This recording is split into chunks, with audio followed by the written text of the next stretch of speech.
per number. What's a good per Are you number? surprised by negative 911? That's a lot of jobs. I think we're surprised by the amount, but the fact that it was going to be a big number wasn't a surprise to most people. The range in the Bloomberg survey was from 200,000 to 900,000, and there were people who were even suggesting 1 million. And so that's not a surprise. But remember, what you have to do is take this, go back to March, 159,250,000 jobs were what the BLS had counted on payrolls as of March of this year. Now you subtract 911,000 from that in March, and that's where you are. So this is really backward-looking data. It's a way to update the data with actual data rather than a survey. Yeah. And it does show that the economy was weaker than we thought, but it doesn't have a lot of implications going forward. Okay, I'm gonna ask a really obvious question for people who don't That's my watch job. or listen. That's what I do. I'm competing with you on that. But for folks who don't monitor every single jobs report or every weekly jobless claims There are number, people like that. well, maybe those who don't listen to Bloomberg radio, but for my mother who might tune in, how come the government can't get it right the first time around? Why would there be such a large revision, negative 911,000 jobs over a 12-month period? Well, the size of the revision is maybe a bit of a surprise, but the fact that they are revised, that happens every year, and it's hundreds of thousands in either direction. Because what the BLS does is take a survey every year or every month. They survey 161,000 establishments around the country, which is about they say they account for about 33% of all A payrolls. sample. And this is the once a year data that they use when they get it in unemployment insurance taxes paid by companies. Right. So they can see how many people actually were on payrolls, and that is about 98% of all jobs. So this is a much more accurate thing, but the numbers don't come out at the same time. The survey's the best they can do in the meantime. NerdFest, an extended edition of Bloomberg Surveillance. Scarlett Fu and Tom Key with you. Bloomberg Intelligence coming up here in 8 or 9 minutes. Stephanie Roth on deck. We'll get to her in a moment. I'm not going to ask Stephanie this question because that would be rude. So I'll ask you the rude question. The president is going to respond to this. Does he say these were Biden jobs that were lost? Well, one would assume that politically that would be the move for him, but there has been some sort of feeling that out there that what he's going to do is use this to attack BLS because he's already started that and say, how could you be that wrong? And we need to basically fire y'all and start over again or something like that. So waiting to see how he responds, but don't know yet. Michael McKee, thank you so much for joining all of our economic coverage. Truly knowledgeable on these arcane economic moments here. Again, if you're just joining us across the nation, a preliminary benchmark payrolls revisions, a non-event for years. Suddenly it's important. The survey negative 682,000. Surprise, as Mr. McKee said, negative 911,000. Equities lift here, the NASDAQ up 0.2%. From the Interactive Broker Studios, the Bloomberg Business Flash, John Tucker. All right, in this Bloomberg Business Flash, Tom, brought to you by Oracle. Attention growing businesses. Oracle offering to cut your current cloud bill in half to be moved to Oracle Cloud Infrastructure. This is for new U.S. customers with minimum financial commitment. See if your company qualifies at oracle.com/Bloomberg. Kind of a muted reaction in equities. Hello, this is DrPaulCottrell, and I am live streaming on my website, the-studio-reykjavik.com, and on YouTube. We are doing this live stream on September 9th. Jobs revision data came in. It's really bad, actually. Over 900,000 less jobs. And please help support the work that I do. We're going to go over the news today. We're not going to do the live stream telemetry, but we're going to critique the news. I'll give you my opinion. Please type in the text or chat on your opinion on certain topics that we're discussing at the time. It's supposed to be an interactive show, so please be interactive. In addition, please help support the work that I do. All these videos I do are for free. I tell you how to improve your health. I give you my opinion about what's going on in the news. I tell you what's happening in some scientific endeavors. So it behooves you to make sure you subscribe to all my channels. I have 4 channels on YouTube. I have Brighteon, Bitchute, and Rumble. Please subscribe to all those channels. I also have GETTR and X channels that you can subscribe to. You can also follow me on Buy Me a Coffee and Substack. I have a new channel on Substack, so that all the links are in the description of this video. So please subscribe. If you like the work that I do and you want to support, you can support many different ways. You can share the links, ask your social media to follow me. You can be a paid member to my Patreon channel or my Substack channel. You can donate on my website, the-studio-reykjavik.com, through Stripe, PayPal, or Buy Me a Coffee. So these are many modalities that you can use to help support the work that I do. I don't put anything behind a paywall. All these videos that I'm doing about the news, they're all free. I have thousands of videos out there for free. So please help support the work that I do. In addition, I have great products. I have ebooks, supplements, and course material on immunology and pulmonology that you can purchase. Now, in terms of the great supplements that I have a protocol that slows down the aging process and it helps to heal your body, helps to improve your health and wellness. So if you follow that protocol, you'll be able to target certain systems. And this is a protocol that I have been doing for a very long time. So please take my advice, do what I'm doing, or do a subset of what I'm doing to improve your health. So please go to my store, the-studio-reykjavik.com, and get the structural nano silver soaps. I have it in charcoal tea tree, lemongrass, lavender, and peppermint. Very high quality structural nano silver soaps to help improve your health and wellness. These are soaps that I use. So use discount 5, all caps, discount 5, and you get $5 off any order. If you spend $100 or more, you get a free gift until supplies last.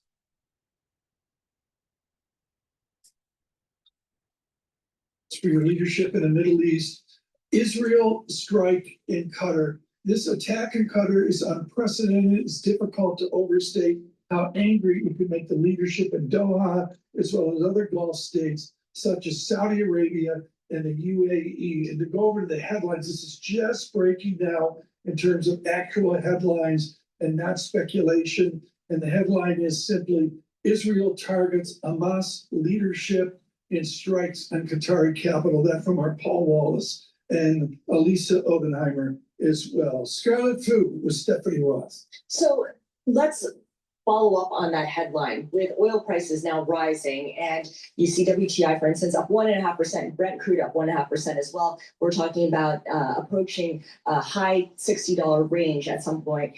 What does that mean for the inflation picture, Stephanie? We get CPI and PPI this week, and all focus will be on that. But down the road, if this war is revived and this becomes a constant pressure point, how are you folding that into your analysis of inflation?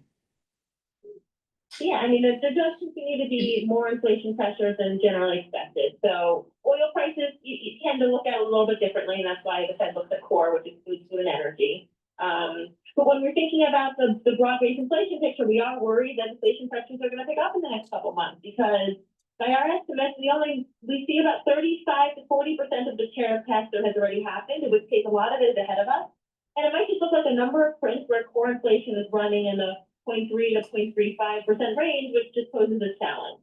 So the energy prices in and of itself maybe a little bit less important, but the broad inflation picture is a big challenge in the next couple months. Stephanie, thank you so much. Too short a visit. Stephanie Roth helping us with this revision. Again, the number coming in more dire, more grim is, well, we got oil lifting up 91 cents off of an Israel attack on Hamas in Doha, I believe it is. Right now, the Dow up 36 points. Scarlett, we can migrate over to Bloomberg Intelligence when you will be closer to Ed Ludlow's soiree in Cupertino this morning. Yeah, that's right. Apple launching a new slate of iPhones. They're going to look pretty much similar. No. The full household already bought iPhones last year. We spent thousands of dollars, and I think we're done for a while. Well, I don't know. There's an offspring on the West Coast. He always has to have the youngest. And newest phone. I don't need to get new accessories because that also adds up very quickly. Are you gonna be buying the new iPhone? Already 2 were lined up. I hate you. Oh, Scarlet wow. Food, thank you. This has been fun. Let's do this more often, Control Room. Thank you so much. It's coming up on Bloomberg Intelligence, a busy day for you in New York.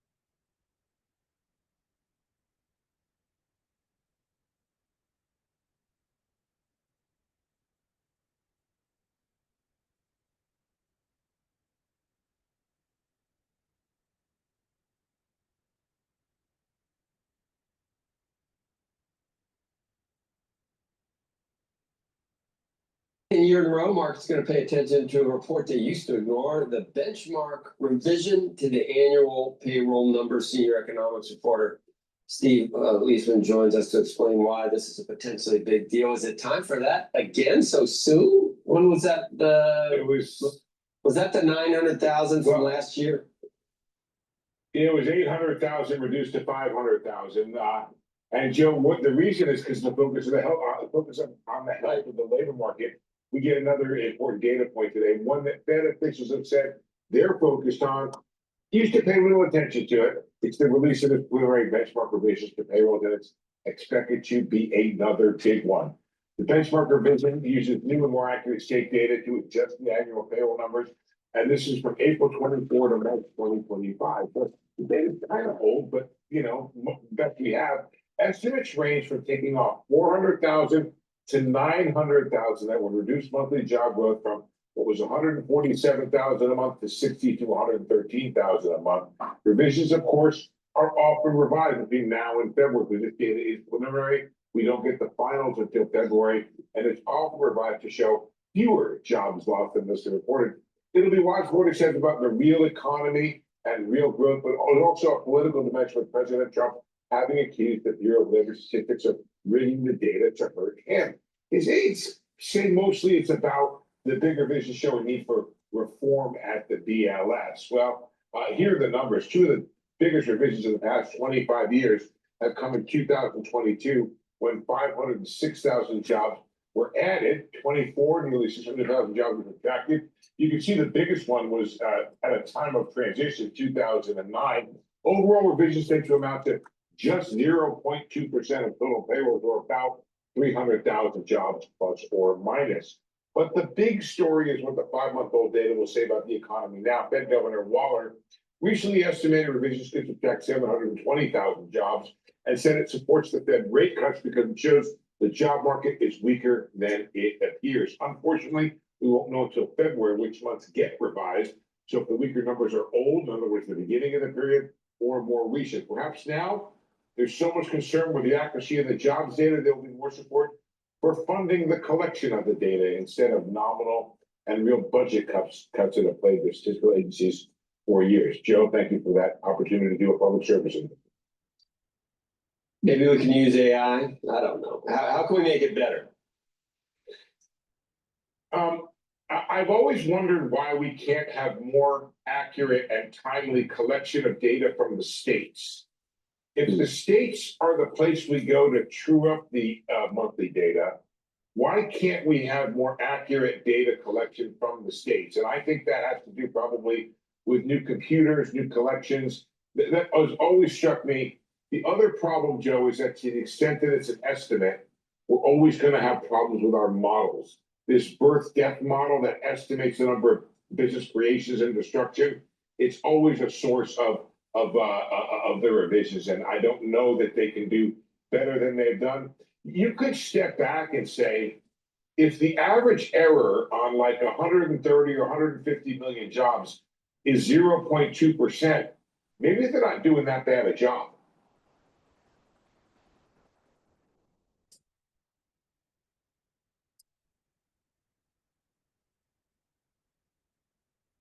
Explosions in Qatar. Israel says it attacked Hamas leadership.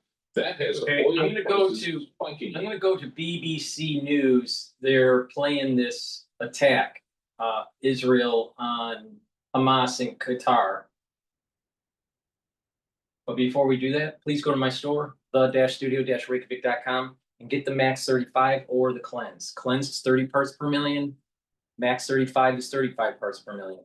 Take it every day. Take a teaspoon a day. Swish in your mouth, gargle, about 20, 30 seconds and swallow it. What this will do is improve your oral cavity, your oral pharynx, the epithelial lining, your mucosal barrier, and boost up that immune system. So please go to my store, the-studio-reykjavik.com.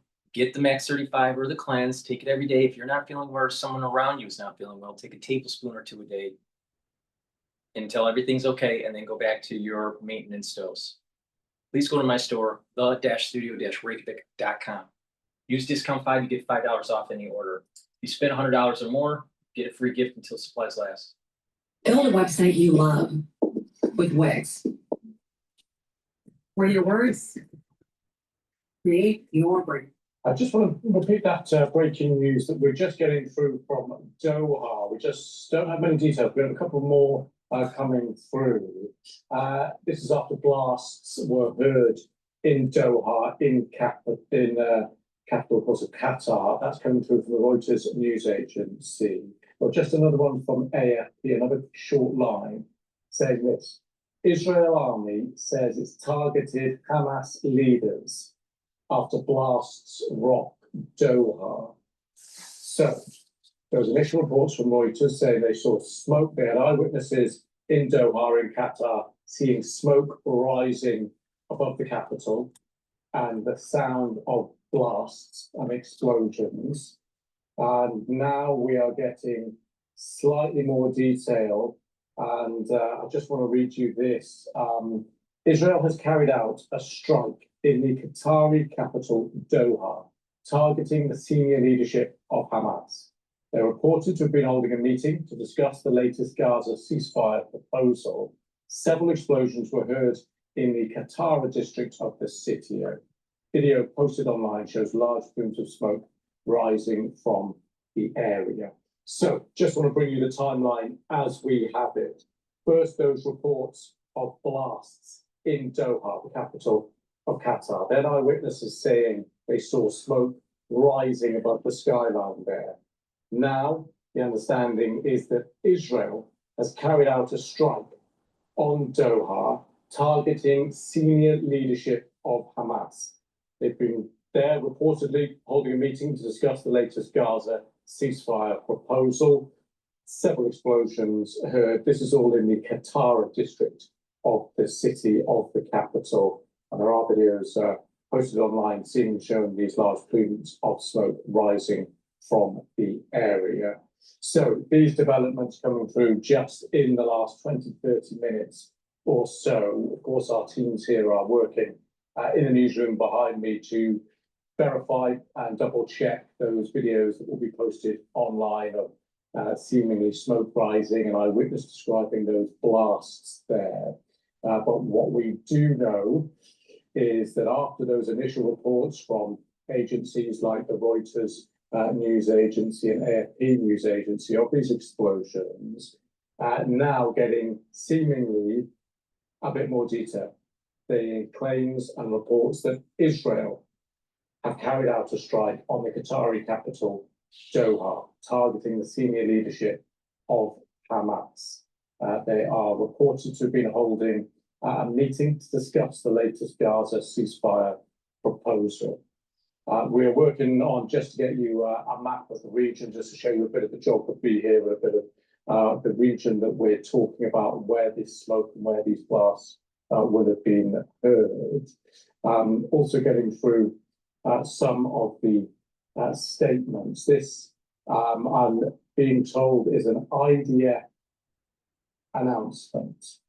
Let me bring this to you. The IDF and ISA conducted a precise strike targeting the senior leadership of the Hamas terrorist organization. For years, these members of the Hamas leadership have led the terrorist organization's operation are directly responsible for the brutal October the 7th massacre and have been orchestrating and managing the war against the state of Israel. Prior to the strike, measures were taken in order to mitigate harms to civilians, including the use of precise munitions and additional intelligence. The IDF and ISA will continue to operate with determination in order to defeat the Hamas terrorist organization responsible for the October the 7th massacre. So that is the statement there, posted on social media by the Israel Defense Forces, the IDF, the Israel military. So that is the first official confirmation, it seems, posted on social media about this strike targeting senior leadership of Hamas after those reports in Doha of smoke rising up onto the skyline, of eyewitnesses hearing blasts in Doha, and then from the IDF, the Israeli military, saying the IDF and the ISA have conducted a precise strike targeting the senior leadership of the Hamas terrorist organization. Well, that senior leadership apparently there, reportedly there to be discussing potential ceasefire with Israel. But the IDF and the ISA conducted that, in their words, a precise strike targeting the senior leadership of the Hamas terrorist organization. Goes on to say this: for years, these members of the Hamas leadership have led the terrorist organization's operations, are directly responsible for the brutal October the 7th massacre, and have been orchestrating and managing the war against the state of Israel. I'm going to go Prior to this, I'm going to go to DW. Oh, no, not DW. France 24 about the same news. I can't get hard, not even with the blue pills. What? Will the salt trick work for me? All right, pay attention. If you're I just want to repeat that breaking news that we're just getting through. Now, back to that developing story in coming out of Doha. Israel's military has just confirmed that it targeted Hamas leaders in Doha about half an hour ago.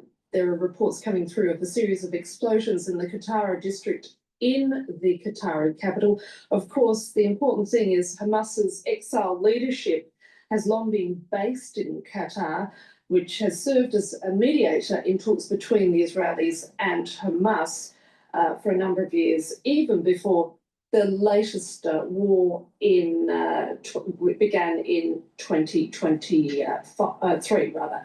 Now, for more on this breaking news story, that's passed out from Noga Tarnopolsky, Jerusalem. Noga, the army has just been briefing journalists. What have they been telling people? Well, first of all, and remarkably, the IDF briefed Israeli military and diplomatic correspondents that this, in fact, is 100% an Israeli operation and that it was aimed at decapitating Hamas.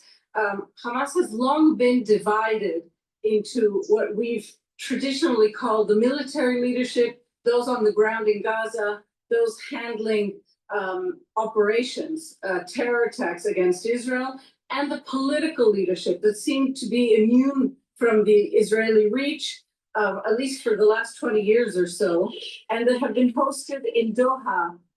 There's a very, very famous video of Hamas's leadership prostrated in prayer and gratitude on October 7th, 2023, in a plush Doha salon. So they have been there a very long time, and the Qataris, asked to explain this, since the war began, have said that they agreed to host this terror group, basically to do a favor to the United States and Israel, that it was easier for the US and Israel to monitor Hamas leadership if they were in a known quantity like Qatar. So they described this not so much as support, though Qatar has financially supported Hamas, but as a favor being done to Western allies. Of course, we should add, it's just come through that the Israelis are saying that the United States was advised ahead of time That's the formulation, and it's important because the US has one of its largest military bases anywhere in Qatar. We're also hearing, of course, this is a developing story, Noga, you're in Jerusalem, it's happening in Doha, but we're also hearing from Al Jazeera sources that the Hamas leadership were meeting at the time to discuss negotiations about Gaza. Do you have any further information from the IDF about who exactly they were targeting? I don't have any names from the IDF. I can tell you, as you say, it's a breaking story. I can tell you that a Saudi channel just announced that Khalil al-Hayya, who was the top Hamas negotiator during all of these, almost 2 years now, of ceasefire negotiations and hostage for prisoner negotiations, a Saudi channel confirms that he was killed, but we have no confirmation from the IDF. I mean, this could not be a more delicate moment. The president of the United States just proposed a ceasefire deal which would have freed all of Israel's hostages on day one and hundreds of Palestinian prisoners, and then led to negotiations for an agreed upon settlement for the end of the war in Gaza. This strike does seem to indicate that Israel has chosen a completely different path, not a negotiated settlement. And in Israel, one of the first reactions, as you can imagine, is the interpretation that this means that the Israeli government officially has abandoned and given up on the hostages. The assumption is that the hostages still being held by Hamas in Gaza are unlikely to survive this event. Again, we're in the early hours of this story, but just give us a sense of how this, how the Israeli public is going to react to this development, in particular, those families of the hostages who are still in Gaza. I expect that across the board there will be a complicated reaction. I think that for the families of the hostages, the reaction will be horror. I haven't had the chance in the last half hour to speak with any families of hostages, but I believe I know them well enough. They have spent the last few months begging Israel not to engage in any military operation that could endanger their loved ones. In most cases, their children, in some cases, their husbands.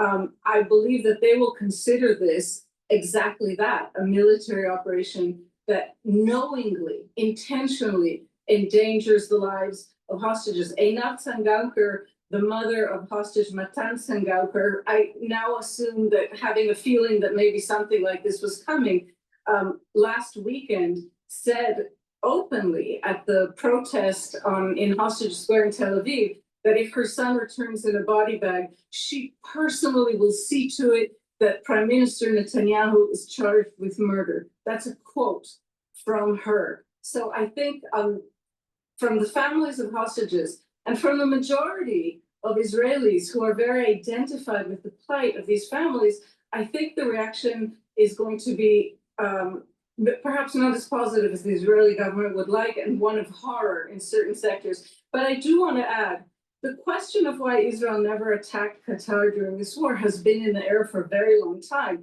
and including right-wing military, former military personnel who were asking from the start, from October 7th, why doesn't Israel bombard Qatar? They have been supporting this, they have been funding this, they have been holding this.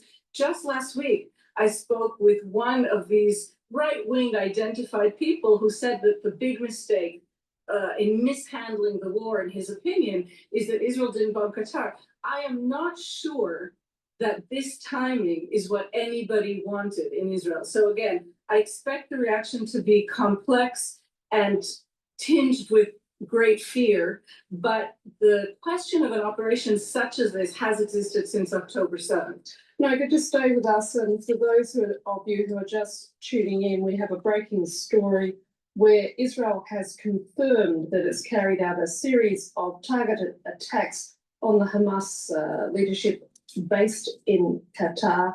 Noga, coming back to this sort of very complicated relationship that Hamas has with its Qatari hosts, I mean, Hamas officials have been in exile in Doha for quite some time, haven't they?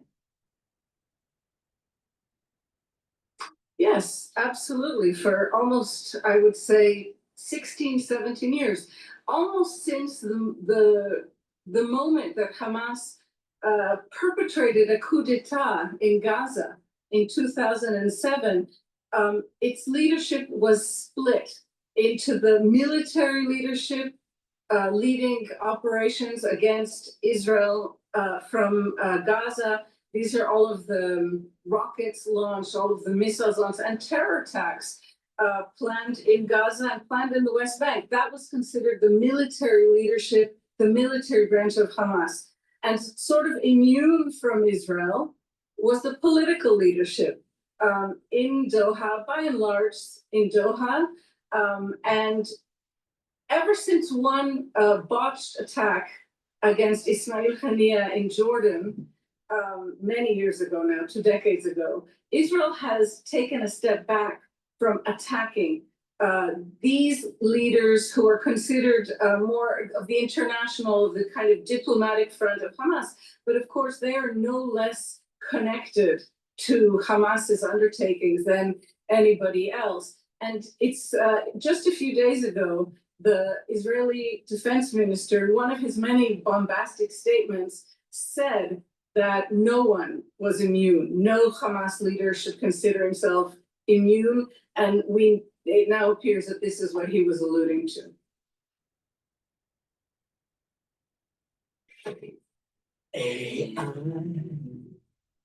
At the time of my life. All right, let's see here. Let's go to Al Jazeera as they're covering this. But before we do, please go to my store, the-studio-reykjavik.com.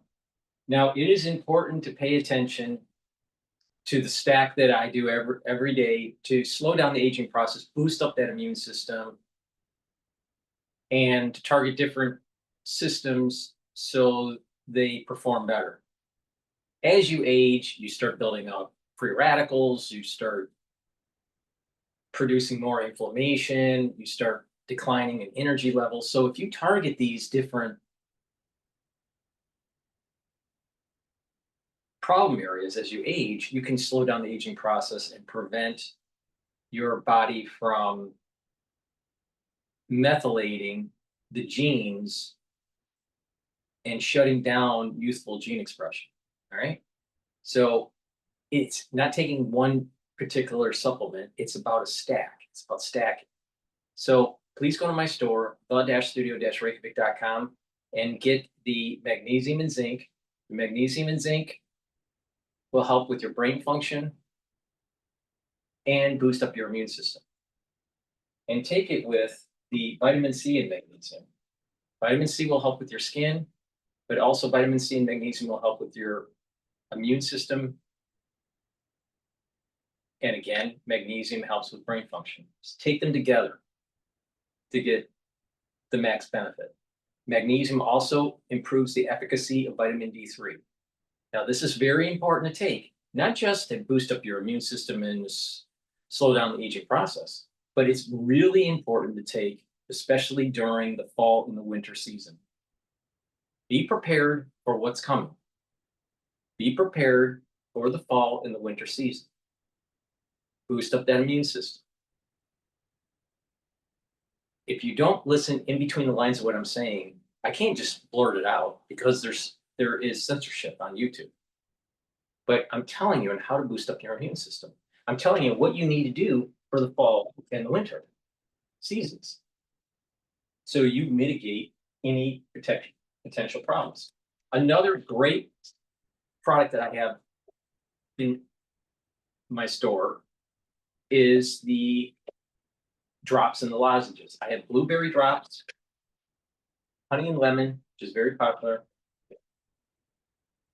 cherry flavor, and I also have elderberry zinc lozenges. The lozenges are larger than the drops. Get a few bags for your household. You're gonna need them. Make sure you have some at work and at home, because the moment you have a irritation in your throat, take them right away to mitigate the problem. And again, make sure you stock up on items that will prepare you for the fall and the winter. In addition, take a look at my anti-Fauci boxes. I have 3 different versions of it in my anti-aging section of my store. So you click anti-aging under the store and look at the anti-Fauci boxes. Get them, be prepared for potentially what comes. All right, something bad is coming. Better be prepared. Now, let's it looks like Al Jazeera just switched over to the UN. I'm not sure what to. Let's listen into. Let's go back to Kristen Salumi, who joins us now from the United Nations in New York. So hearing there from the Secretary General condemning this, what else do we know?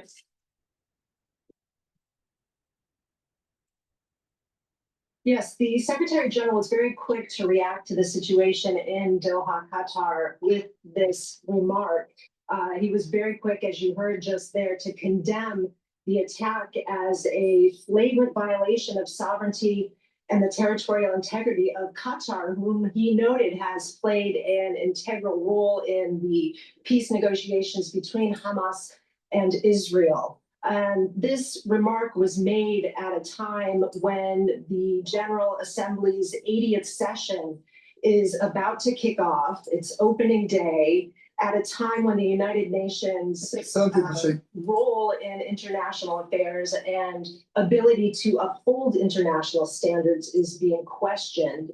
The Secretary General had been scheduled to give remarks today about military spending, and he actually used this opportunity to segue into a report that he's releasing calling for less spending on military fighting worldwide and more money on investing in social structures and peace. It also comes at a time when UN peacekeeping funding is under threat.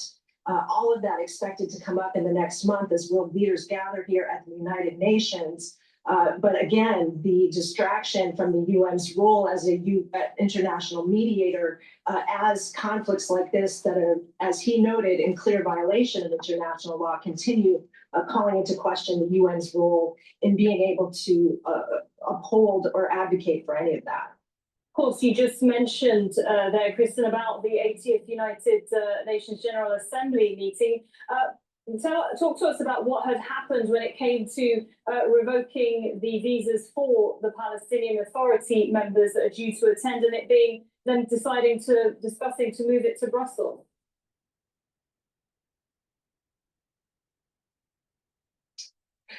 Yeah, well, this is another example of the UN's relevance and ability to handle tough international issues when a veto-wielding member of the Security Council is opposed to them. We know that the United States has announced that it will not give visas to the Palestinian delegation coming here to New York, or planning to come here for a high-level meeting on the two-state solution that's been called by Saudi Arabia and France. The United Nations has objected to this. It says it's against the agreement of the host country in hosting the United Nations here, but there's been no resolution. And I should point out that there is no plan to move that discussion to Geneva or any place else. It has been done in the past. It was done in the past. That has not been proposed here, perhaps I'm told because of the short time frame before the General Assembly does kick off. It's just a couple weeks away for the high-level week officially kicking off today. So again, a lot of questions being raised about the United Nations' ability to respond to these tough conflicts that are ongoing, particularly the one in Gaza. Okay, thank you very much. That's the update there from Kristen Salumi in New York on the view from the UN. Let's speak to Handa Salhoud, again, who's been following all of the latest developments from Jordan's capital, because Israel has banned us as Al Jazeera from reporting there, as well as the occupied territories. Handa, we have heard a statement there from the Prime Minister himself, Benjamin Netanyahu, We're also hearing reports, it seems, on how the operation was carried out. What more information do you have?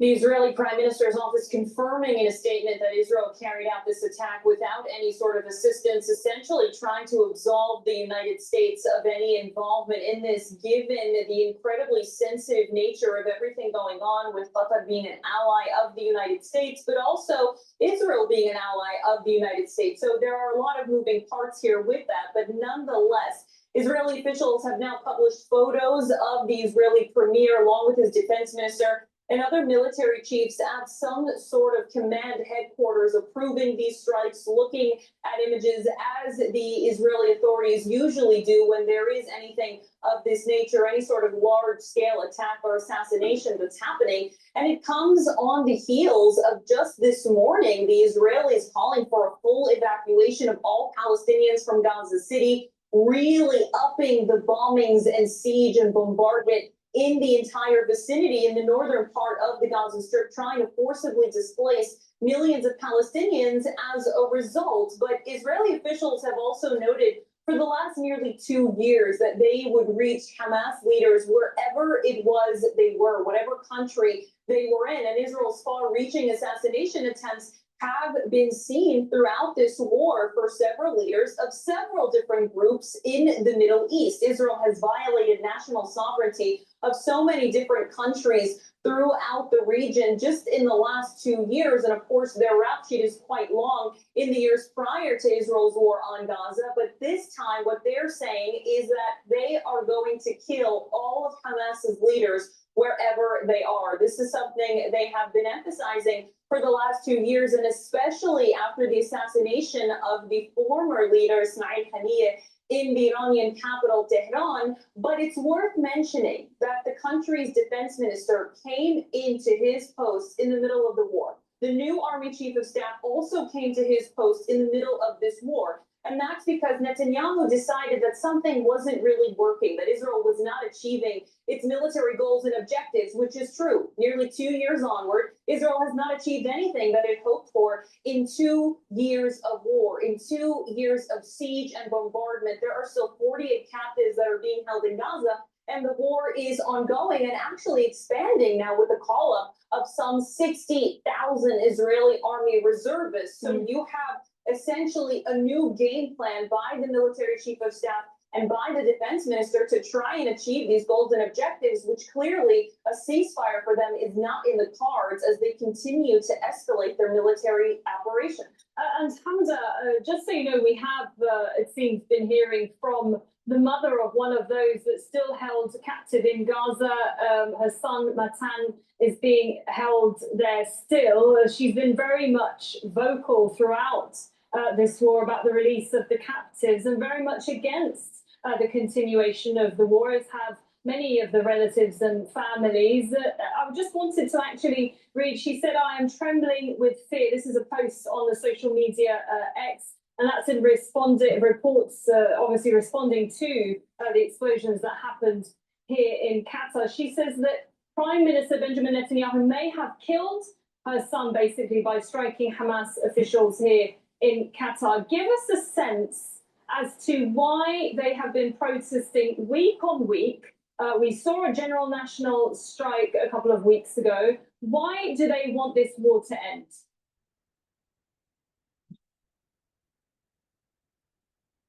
Well, it's quite clear the Israeli public has been quite firm in their demands to end the war in order to bring about the release of the hostages still held in Gaza. Now, this specific mother of an Israeli captive has been quite outspoken, has been one of Netanyahu's fiercest critics throughout the war, saying that he has achieved nothing. He's lied to the people, he has deceived them, and that he has continued on with the war for both personal and political gain. And just a couple of weeks ago, she said that she would take legal action against the Israeli prime minister if her son returned to her in a body bag once the war was over, that she has information that he is one of the 20 captives that is still alive, but she fears for his fate as the war continues on, as the bombardment escalates, as this Israeli military operation closes in on Gaza City, there's a lot of fear for the lives of Israeli captives who are there by these family members because they fear they're being held there. And if there is this increased bombardment, they can meet the same fate as others who died in these airstrikes. So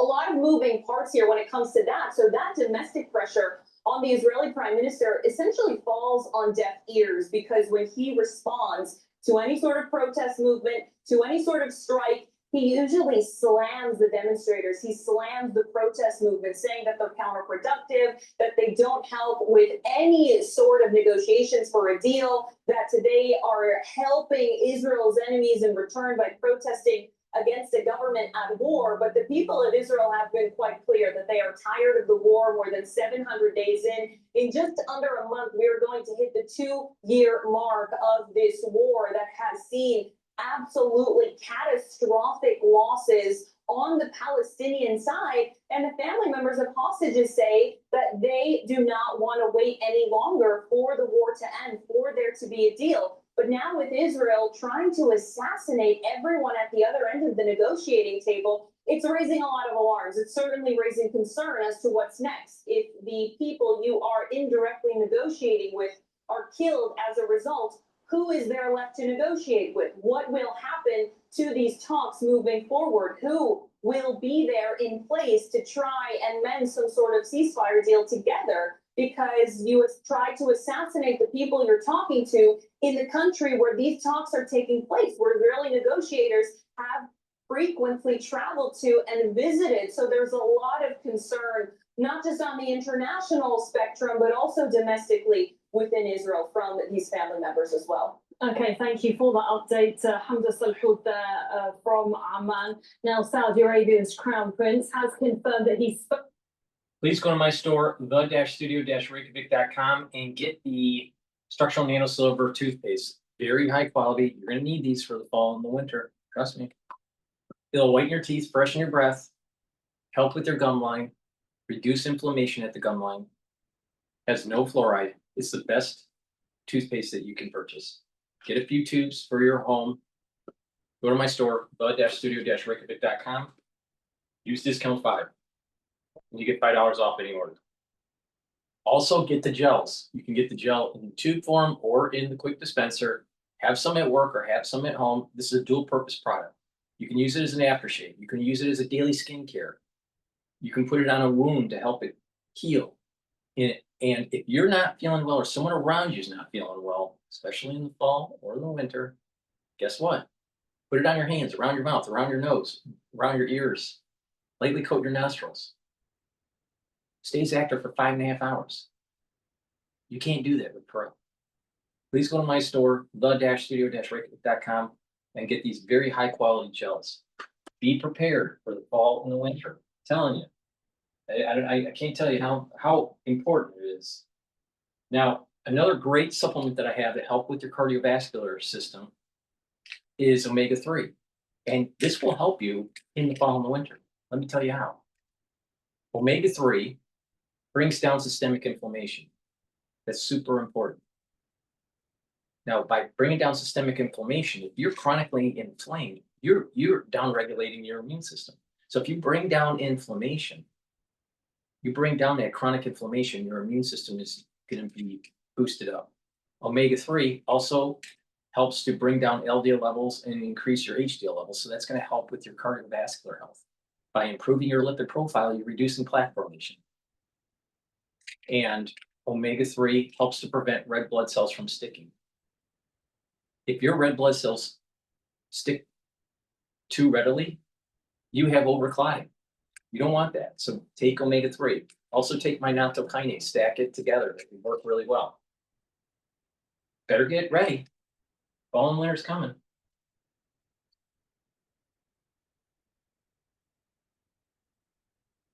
All right, I want to listen into Fox News and how they're spinning the attack.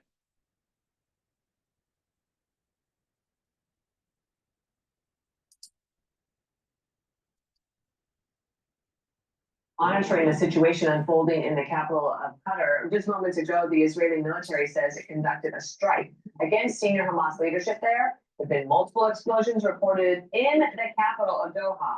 This is just happening now, and Dan Hoffman, our Fox News contributor, joins us on the phone. Some people think this is 2 years too late, that Qatar was harboring Hamas leadership for years on end and giving them billions of dollars. And now apparently they are no longer given safe harbor in Doha. Dan, over to you.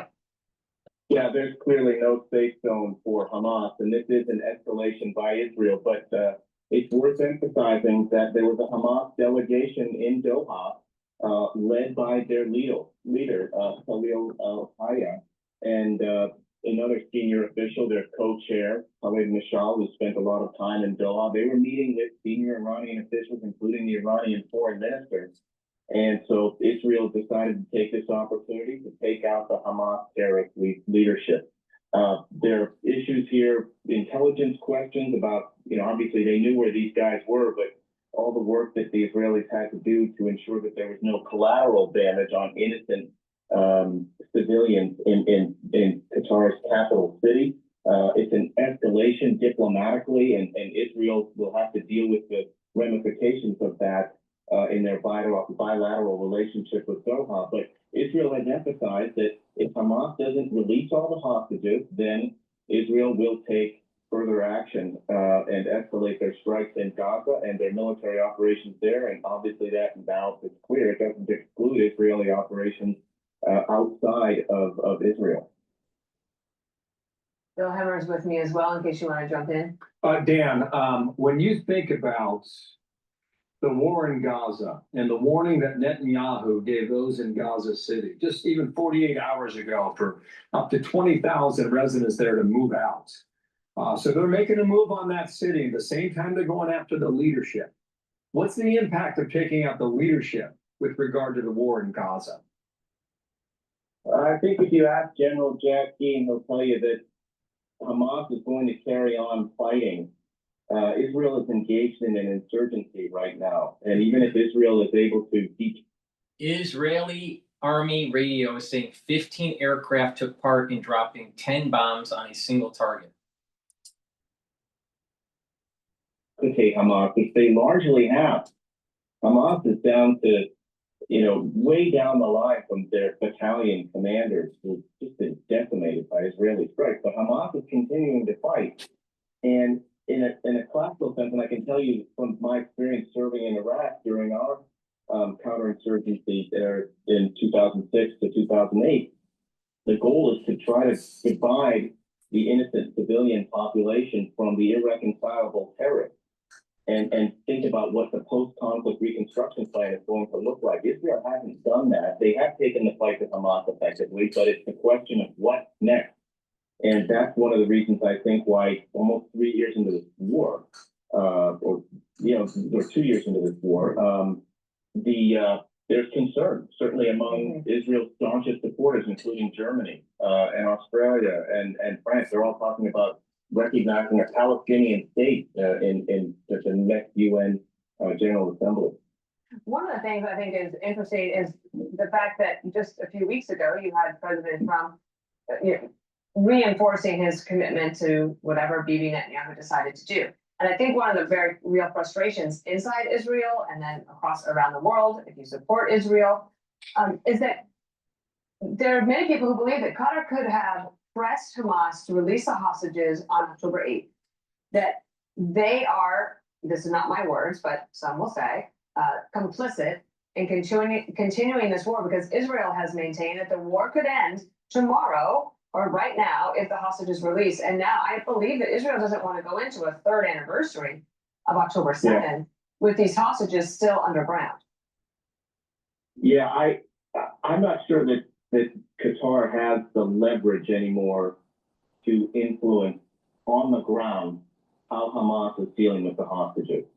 And I would just emphasize that for Hamas, the war is their oxygen. They're going to lose every battle.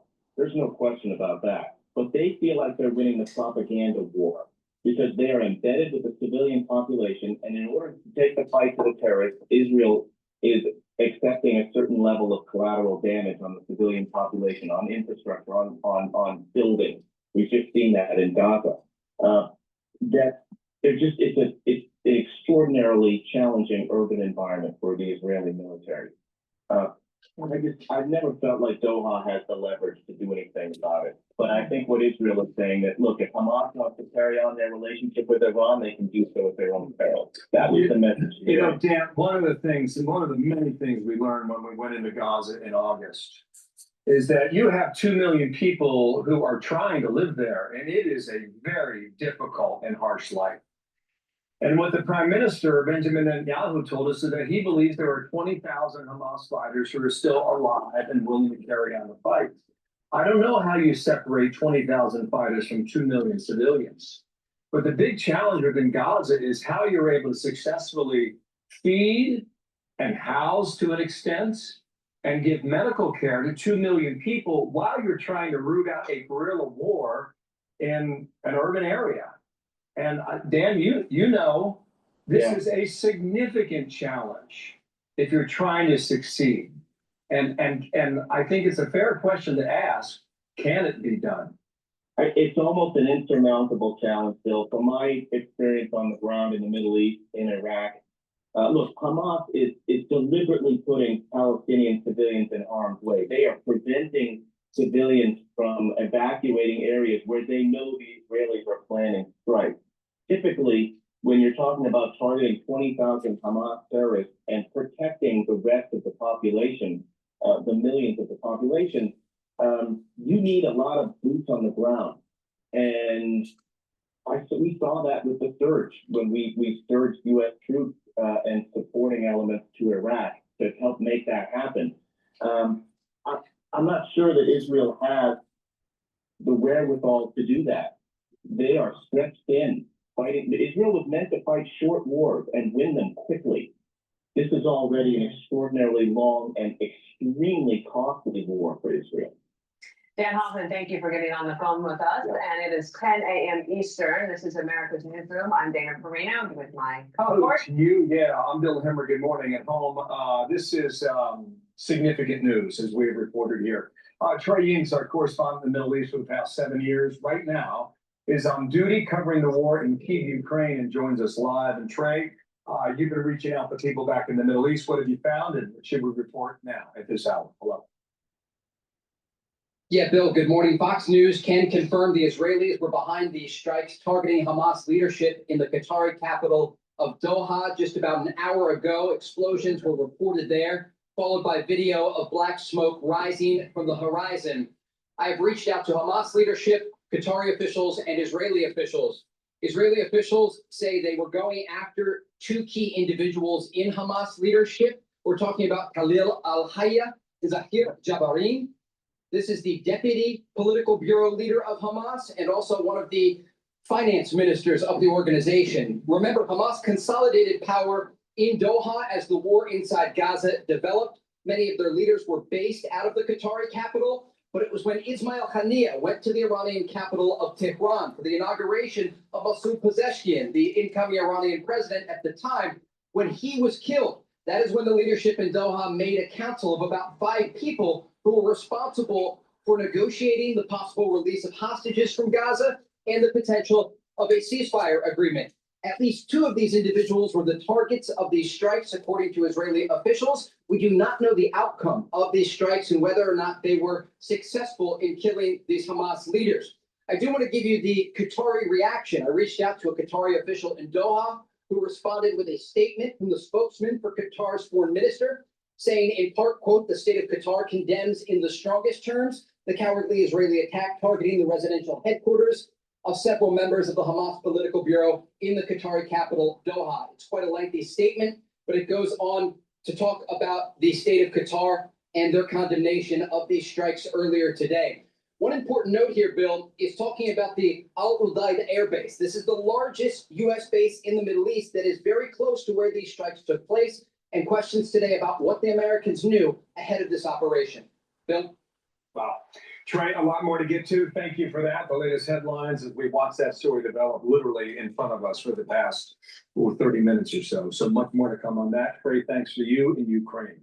I'm Steve Ducey. I'm Brighteon Channel. And I'm Ainsley Earhart. And click here to subscribe. What's interesting to keep in mind here is Rosh Hashanah and Yom Kippur are coming up. And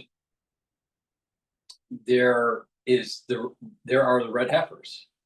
You know, there is this debate. Was one of the red heifers ritually slaughtered for the ashes by the Temple Institute, or was it just a practice run? I think it's a practice run. I should do a video on why I think this. But we have this not just geopolitical conflict going on between the Israelis and the Palestinians, but there's a spiritual battle that's taking place. It's tied to the Temple Mount. And I find this is interesting that there seems to be, as we're moving towards Rosh Hashanah, that there's this flare up that's international. It's an international conflict going after Hamas with Qatar. Now we'll see what happens. I mean, it could get worse, but because it was such a surgical strike, this probably will die down. Please go to my store, the-studio-reykjavik.com, and get the nattokinase. This is going to help break up clots. It's fibrinolytic, but it also helps to bring down LDL levels and increase your HDL levels. So it helps with your cardiovascular system. And because it breaks up clots, because it's fibrinolytic, you might want to have this for the fall and the winter. Just saying, because just in case something happens. Go to my store and get the nattokinase. Now, it's important in terms of a health protocol to have a good foundation. That foundation should be with a good probiotic and a good multivitamin. Complete multivitamin that I have on my store has the multivitamins that you need for proper enzymatic activity. They're cofactors so your enzymes work properly, so your cells perform properly. So go to my store and get the complete multivitamin as the foundational piece for your health protocol. It's easy to digest. Make sure you drink it with filtered water. And I have two different probiotics. I have the powdered version and I have a veggie cat version. I prefer to take the powdered version because I take all these different powders like the Boomer Boost and the lignans and the collagen, Gladiator barley.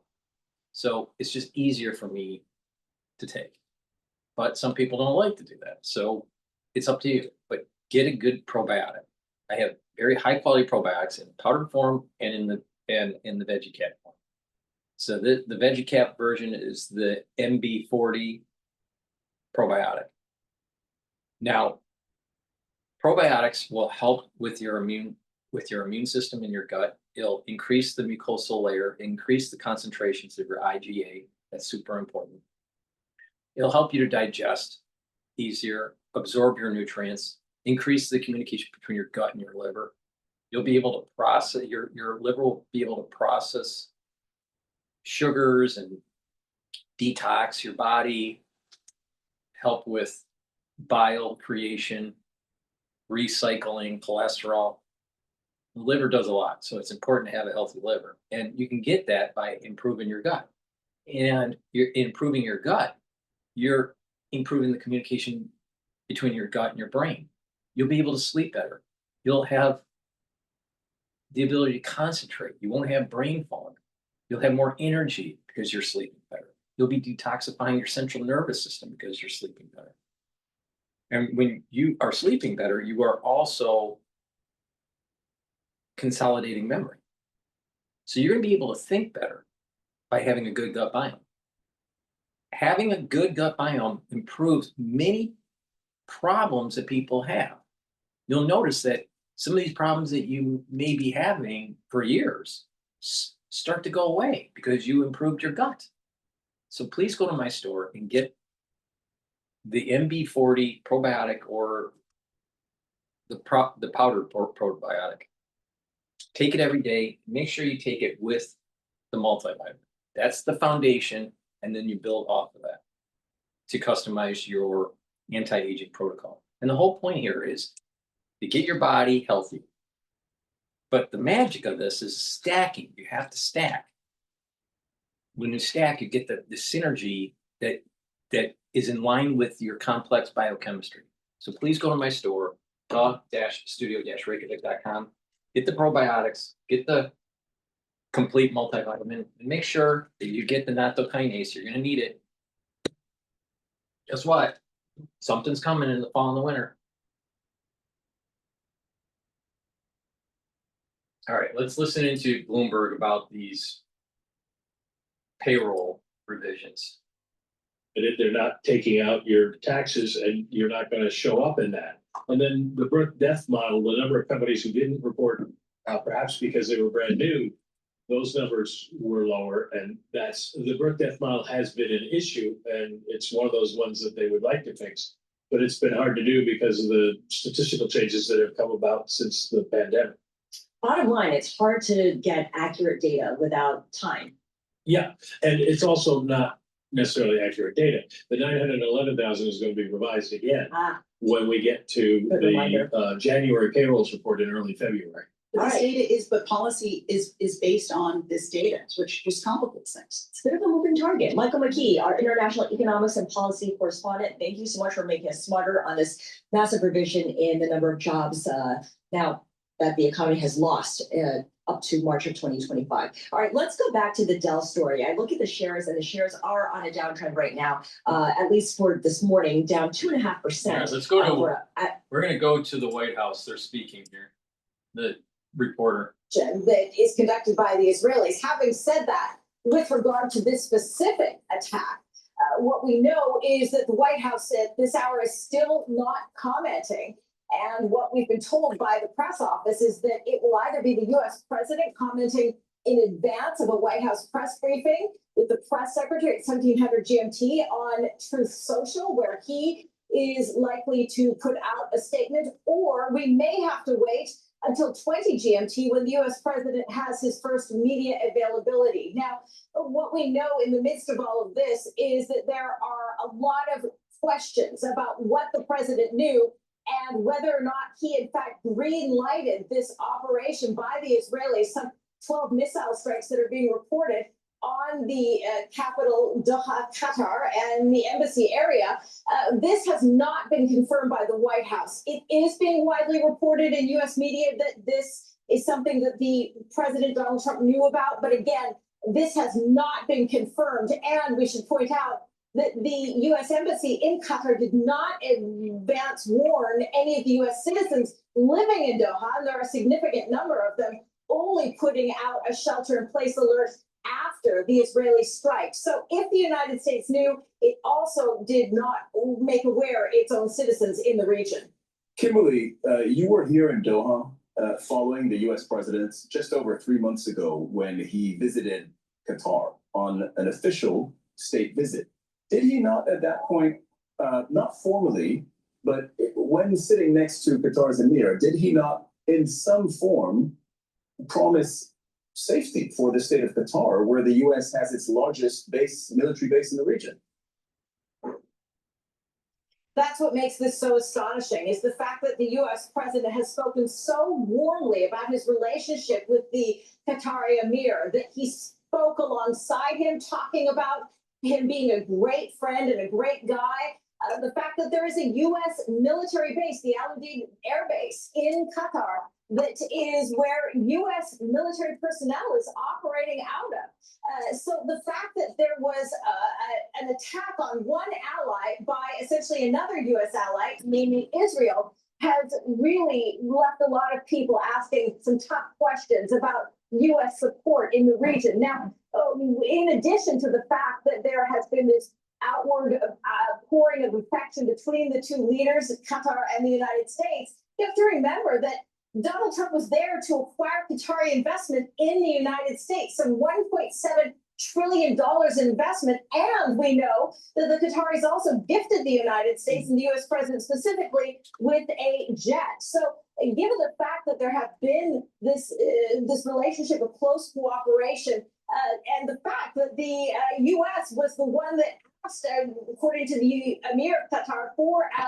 Hamas office to be set up to not only resolve Israel's war in Gaza and secure a couple of ceasefires, but other conflicts around the world. This diplomatic relationship is well entrenched and has been one that not only took place in Qatar, but also right here at the White House. So again, we're watching very carefully, Cyril. There will be a media opportunity with the White House Press Secretary Caroline Leavitt at 1700 GMT. She is expected to discuss this and give a U.S. statement as well. We are watching very carefully to see what the U.S. president has to say at 20 GMT. But I should point out very quickly, what the U.S. president did say over the weekend is that there was an ultimatum being given to Hamas by the United States, saying the Israelis had accepted his terms and it was time for Hamas to do the same. Yeah, I'll just read that out because I do think it is relevant to this moment.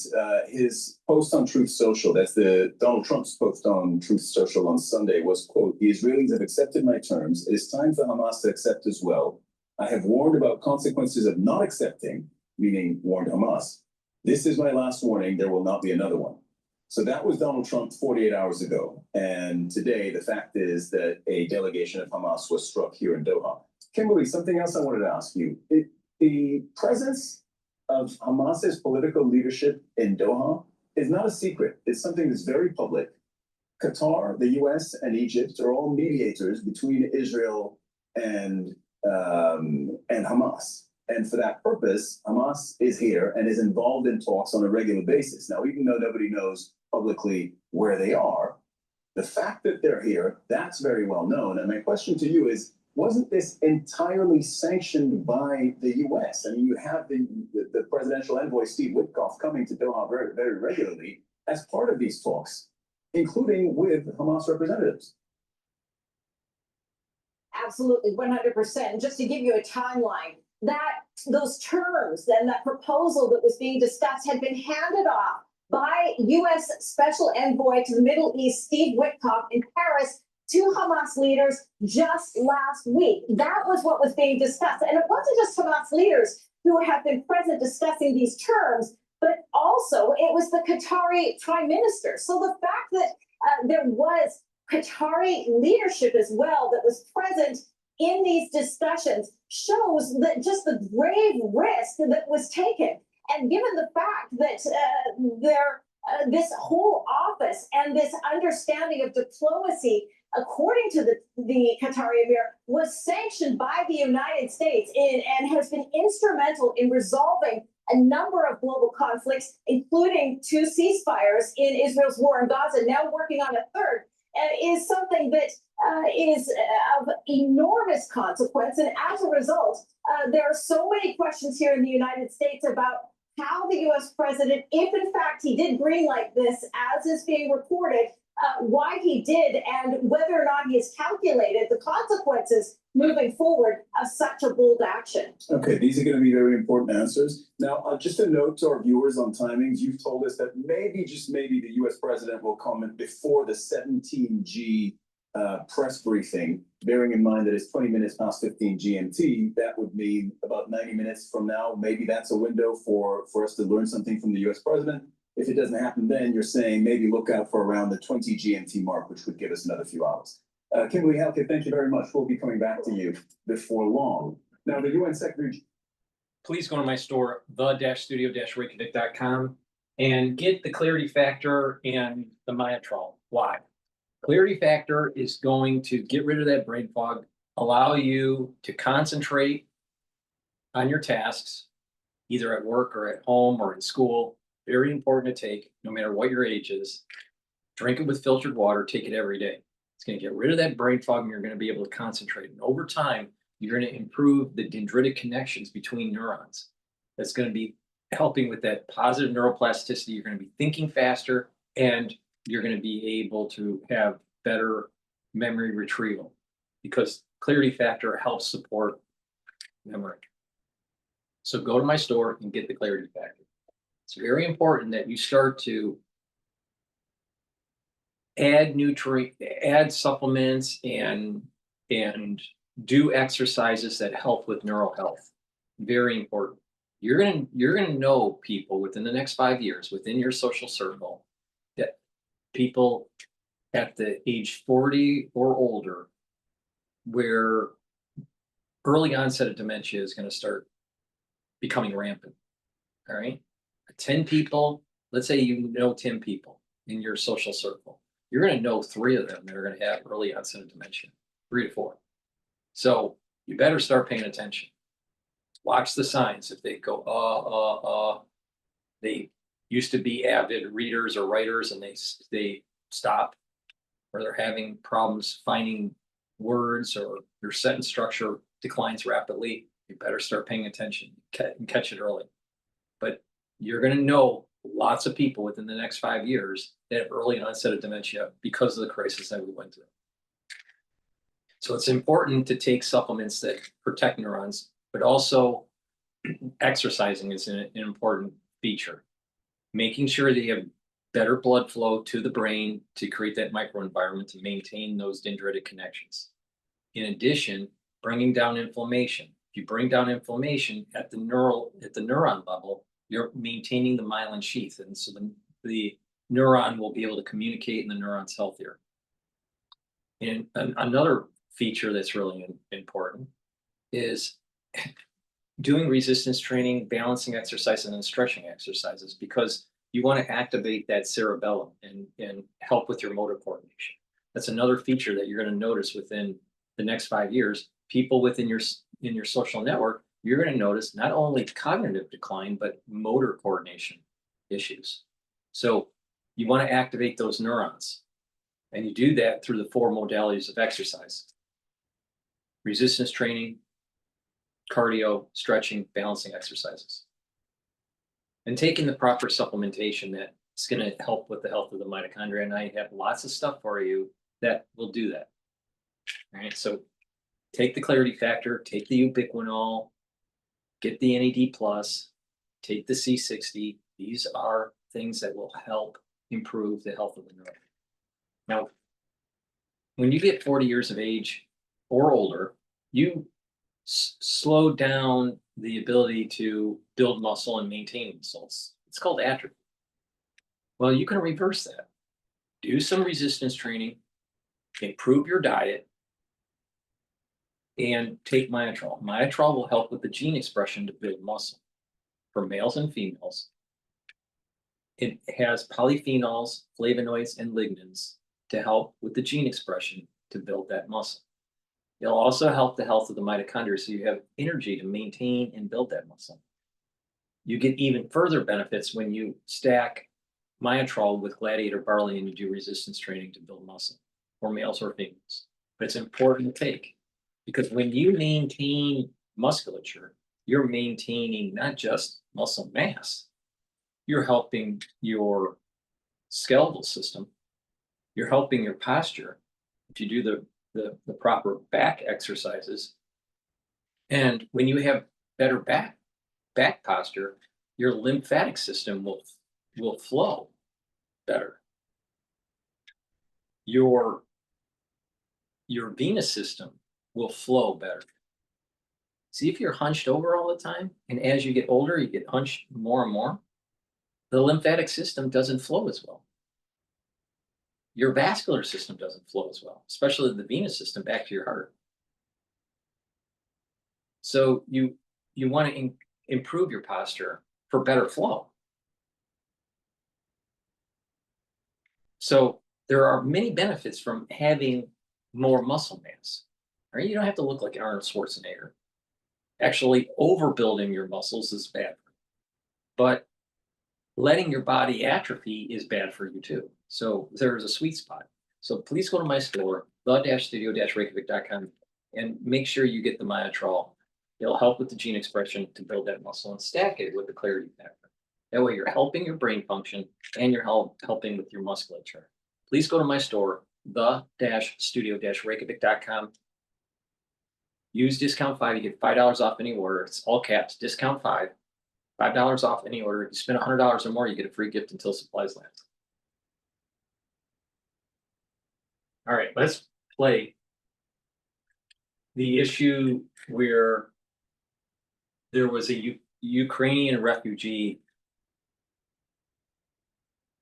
on a train, and a black male stabbed her to death. And unfortunately, not much of the mainstream media is covering. So let's play Fox News on this subject.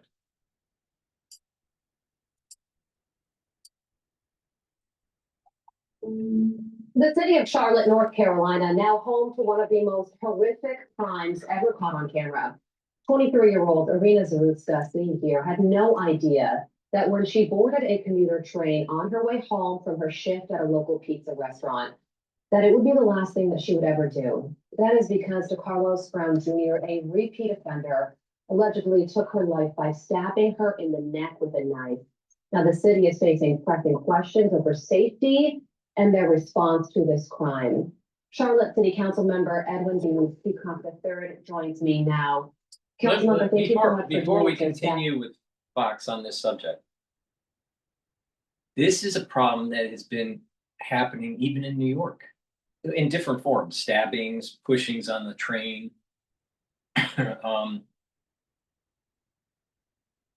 stealing, and many of the perpetrators are Black. Many.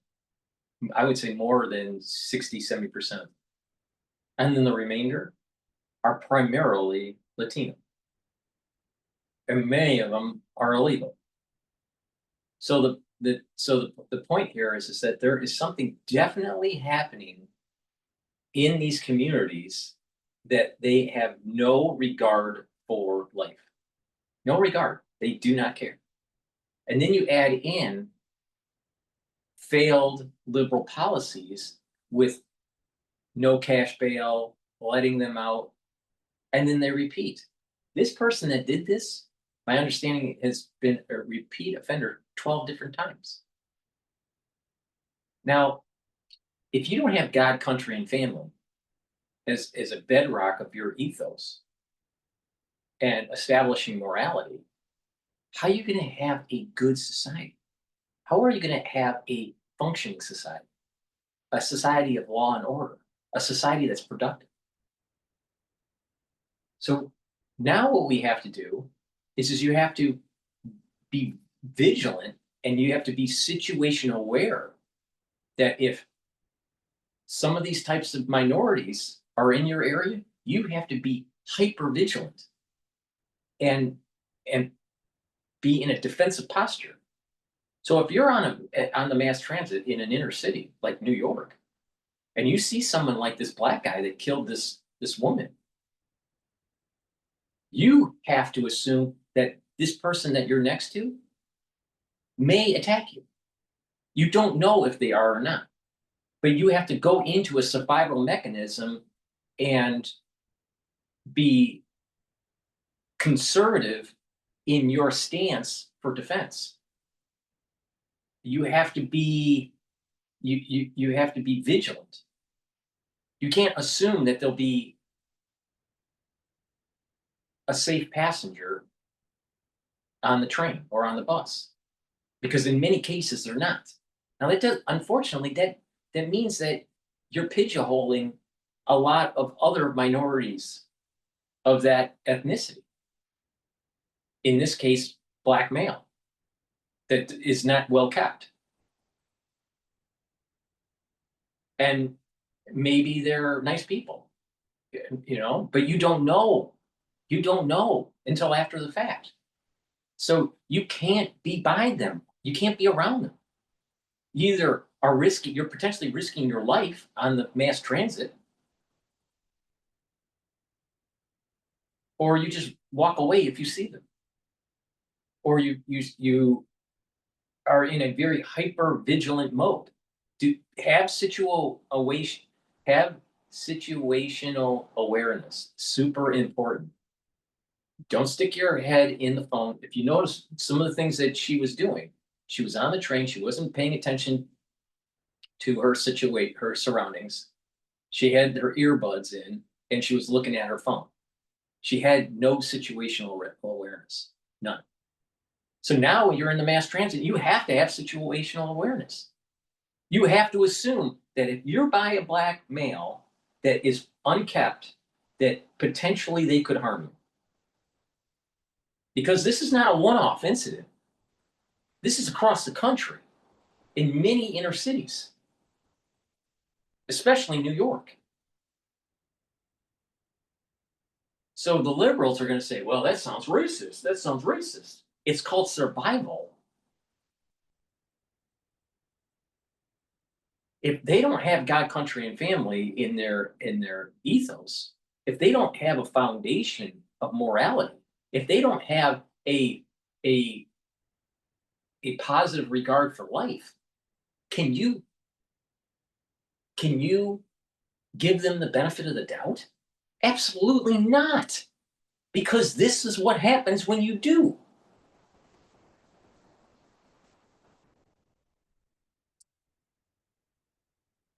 I just first want to get your reaction to this horrific crime that has taken place in your city. We're 18 days from the murder of Mr. Ruski. Our city is just blown away by what we've seen. Obviously, this is not something that we normally see in the 14th largest city of the United States, and certainly on a light rail system that we're extremely proud of. It's the largest one to be put in place. Opened up in 2007. First one between Atlanta and Washington, D.C. Your listeners may not know, but most of our light rail system is above the ground. We don't have any underground subways here. So again, it's shocking and appalling what we've seen. Well, this suspect had 14 prior arrests. And 14? he I was thought it was 12. out on no bail pending trial at the time of this murder. Look at that. So obviously the Right. You know, and I know this sounds racist, but I don't really care. I really don't care. The reality of the situation is that when you have someone looking like this and you're on the train or on the bus, don't be around this because you don't know if they're crazy. You don't know if they're high on drugs. You don't know if they have psychosis. And then you have a society that actually is legalizing certain types of drugs. And the research is showing that you're starting to have psychosis now because of it. Now, obviously, this person has a problem. But another person is dead because of a failed legal system. Why? Because they were giving him the benefit of the doubt 14 fucking times. 14 fucking times. Maybe he'd get his shit together. And I keep on coming back to the same point here. If they have a problem, you know, getting out of bed, making their bed and brushing their teeth and pulling up their pants, maybe there's a problem with them. Maybe they don't have the ethics. Maybe they don't have the God, country, and family that I've been talking about. Where's the morality with this clown? You got to have situational awareness. If you don't, you're going to be taken advantage of, especially if you're in inner city. And this is not rare. This is not a rare case. This is happening across the country. And it's happening all the time in New York.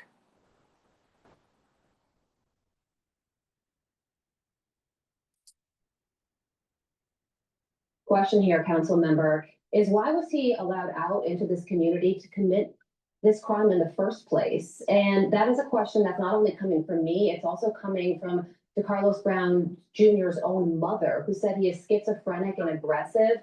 She says the court should have never let her son out in the community, knowing he had mental health issues. Situation, I don't care what the reason is. Situational awareness. If you're on a train, mass transit, whatever it is, have situational awareness.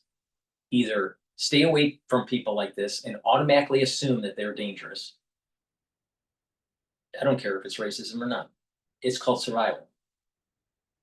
And if you can't be away from them, be in a posture that if they attack, you defend. You do not let them have the upper hand on this. You defend. You defend. You don't let this horse shit happen. Why they're schizophrenic? Was he high on drugs? Well, maybe he wasn't high on drugs when he was on the train. But what about when he's at home? Still think having legalization of drugs actually is a good thing for society? It's not. It actually causes psychosis. This is a classic example of America going to fucking hell.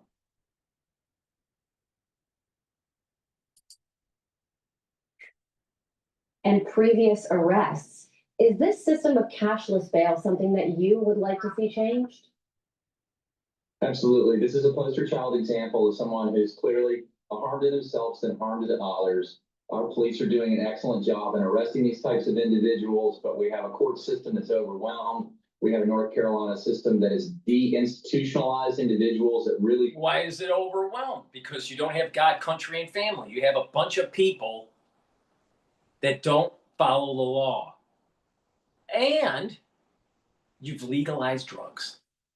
And you add on top of that, they don't have morality, and now they're high on drugs. And then you wonder why schizophrenia is getting worse. Why psychoses are rampant in the country. Situational awareness, try to stay away from these people, but if you can't stay away, you have the situational awareness and you defend.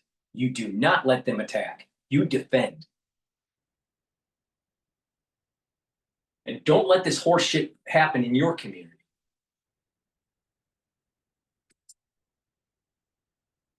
To have hospitalization and permanent around-the-clock care. I hope this wakes up a conversation, not just around the mental health topic, which has certainly been talked about a lot, but we have to actually follow that with actions. And as sad as this tragedy is, I hope that it will shine a bright light on it. Magistrate Judge Teresa Stokes is the one who let the suspect out on it. No. Stop the illegal drugs, and they'll reduce the number of psychoses. Start in society, especially in the school system, promoting God, country, and family.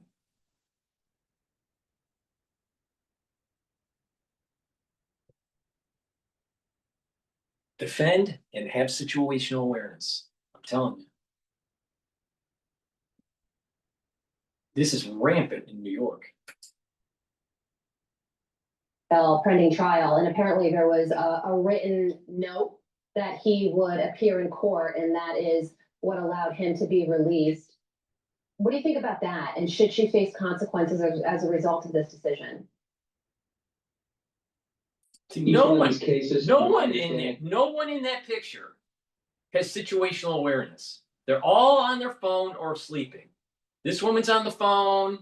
This one's on the phone. This one's on the phone. This one looks like she's sleeping, and I can't tell if she's the one in the very corner is sleeping or watching the phone, probably sleeping. And then it looks like someone is sleeping in the other corner.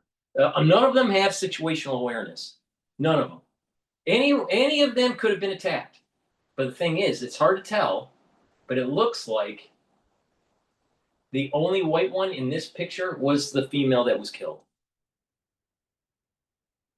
The rest of them look like they're actually minorities and black. So, white privilege? Is this white privilege right here? But none of them had situational awareness. Get off your fucking phone.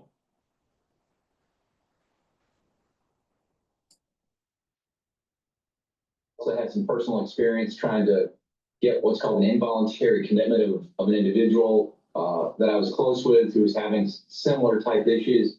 It's all based off each individual case. And in the case of Mr. Brown, our understanding was that it was on a very minor. No cash bail. And you got to hold these people accountable for what they do, especially if they're minority. And they go, well, you want to destroy their life. Oh, you know, this is only the 14th time. What? This was preventable at many levels. At the judicial level, by letting this guy off and to roam the streets. The legalization of drugs, the problems with the inner schools, the inner city schools, urban environments creating in an environment where it's demonizing God, country, and family. Economic hardship. And then you have a society that's so glued to their phone that they don't even know what's happening until they're stabbed to death. I said in a few videos ago that, you know what? There's an awful lot of people that just got their head stuck in their phone, and that people are going to be taking advantage of them. This is a classic example of it. This is a classic example of someone taking advantage of another person because they weren't focused on anything but their phone. You got to have situational awareness. Where's the sheepdog? You got to stop thinking like you want to be a sheep or you want to be the sheepdog. Do you want to be the hunted or do you want to be the hunter?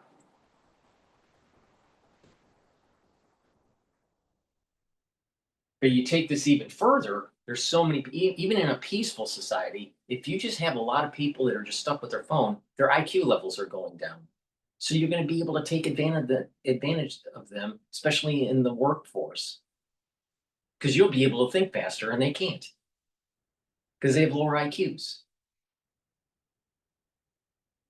But this is a classic example. So Tim Cook, who's releasing a new iPhone design today, I believe that what it is. And a lot of people are going to want to spend money for it. But yet he's getting rich, Tim Cook. And we have lack of situational awareness. Then you add in the craziness that's going on with certain minorities. And there's a multitude of reasons why. But these failure points at the judicial level, at the educational level,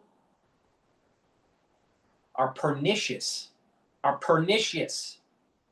And then you add in a lack of situational awareness because of these iPhones, and then all of a sudden you have a death. Do you think this would have happened before the cell phone days?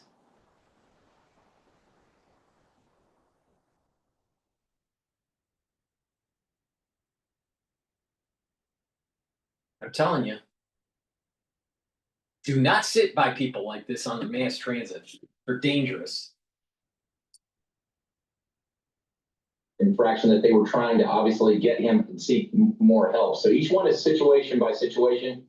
No judge anywhere is going to ever think that they're going to release somebody like this that's going to do this type of heinous crime on it. But again, it just points to the fact that you see a history. In his case, 12 arrests as an adult under CMPD, our police department.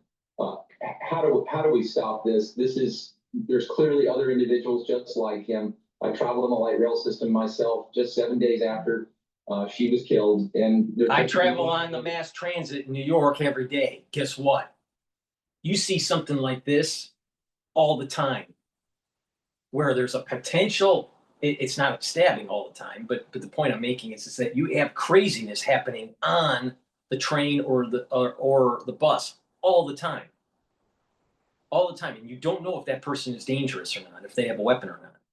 But there's always conflict on every single time I'm on a train. That's very common. Now, it doesn't get to this level, but sometimes it does. And the perpetrators are almost always black males. Almost always.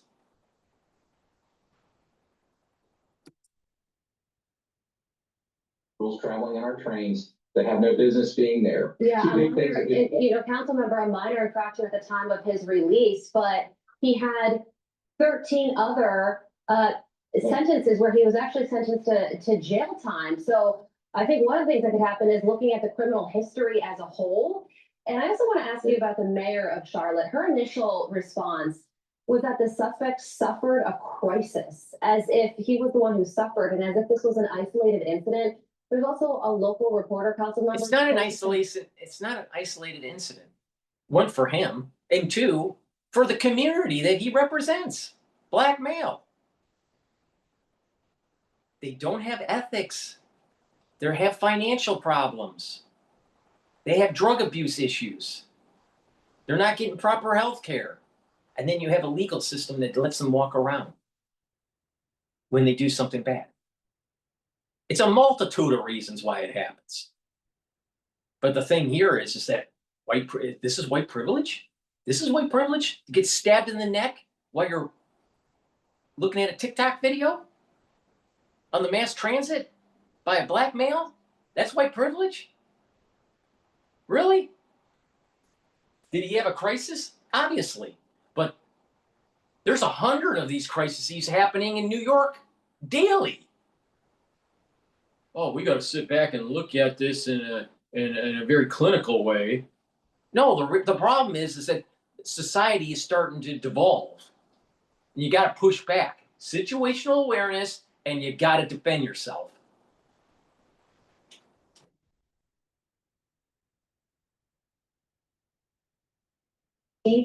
About during a session where you were discussing this case and violence in your city, members took a birthday cake break and ate birthday cake. And one of the tweets said, "Cake time is over. Charlotte City Council is now starting its discussion of the fatal stabbing." Do you think the city council is taking this seriously enough? I know my colleagues and I agree that this is absolutely the last thing that we would ever want to see happen in our city, but are they taking it more seriously? They certainly are now. When the video was released, there's been a deluge on everybody's inbox, and clearly for good reason. I'm asking for my council members to respond by simply supporting the mayor's initiative to put more cops on our. What he needs to fucking say is if you see a passenger that looks like this clown, that has similar profile, stay away from them. But if you can't stay away from them, make sure you have situational awareness. And if they're attacking you, you defend. You defend. You do not back down, and you defend.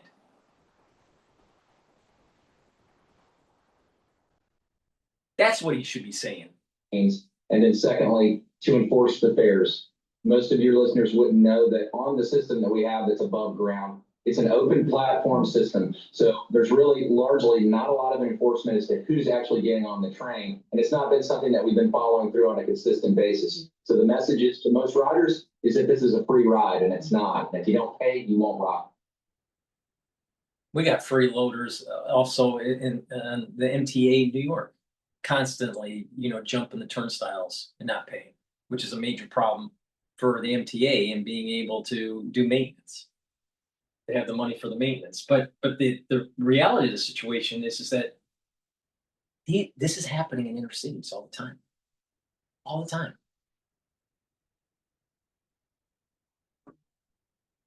and they're crazy. These people are fucking crazy. Have situational awareness, and if you can, stay away from them. Oh, that's not being nice. That's like segregation. No, it's survival.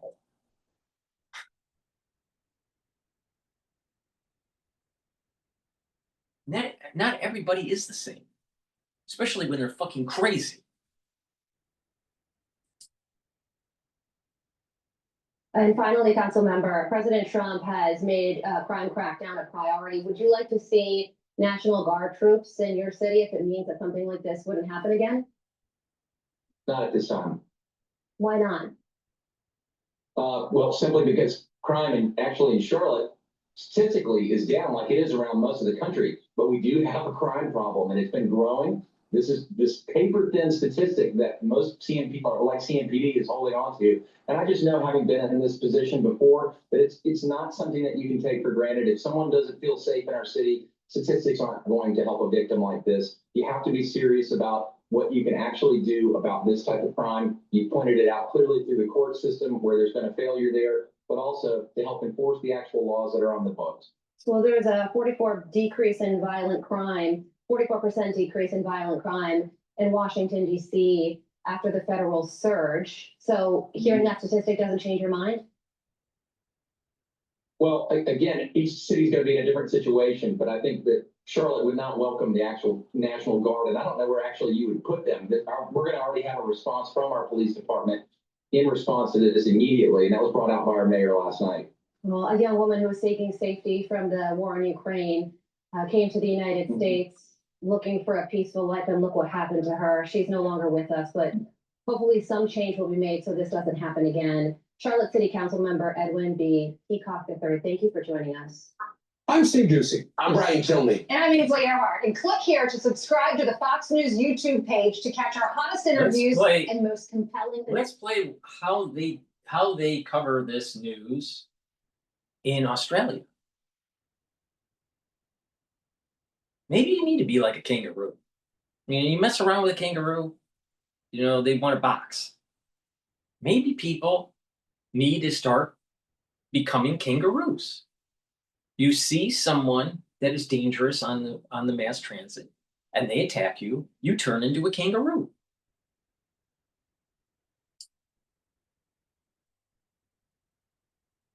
Ready to start eating healthier? Meet Kachava. Kachava is the world's healthiest all-in-one meal shake. Horrifying vision has surfaced at the moment. A 23-year-old Ukrainian refugee, Irina Zavrutska, was stabbed to death while quietly sitting on a train in Charlotte, North Carolina. Her killer is 35-year-old DeCarlos Brown, a homeless man who... Now look at that. He's so homeless. He's so homeless that he's got brand new threads, and he's got all these tattoos on his body. It costs money to put tattoos on your body. And I wouldn't be surprised if you take a look at his blood levels that he's on drugs. All right? Now look at that. Look at that. Look at that. A paragon of virtue in the inner city.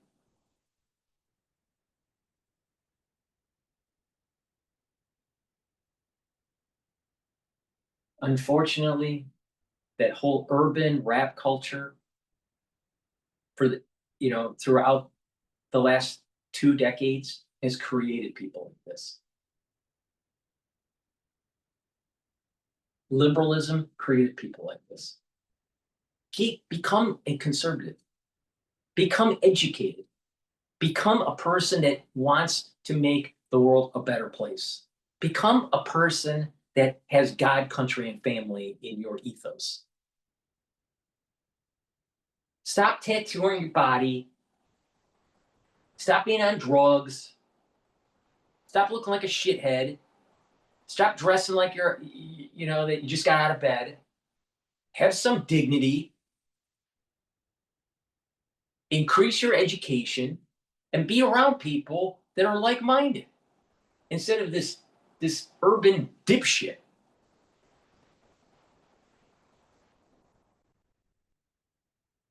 Yeah.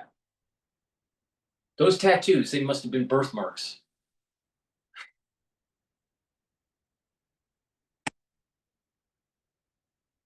been arrested 14 times before he launched this horrific attack.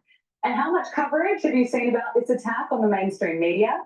Nothing. Irina Zavrutska was murdered almost 3 weeks ago, and there has been silence from outlets like CNN, the New York Times, MSNBC, and others.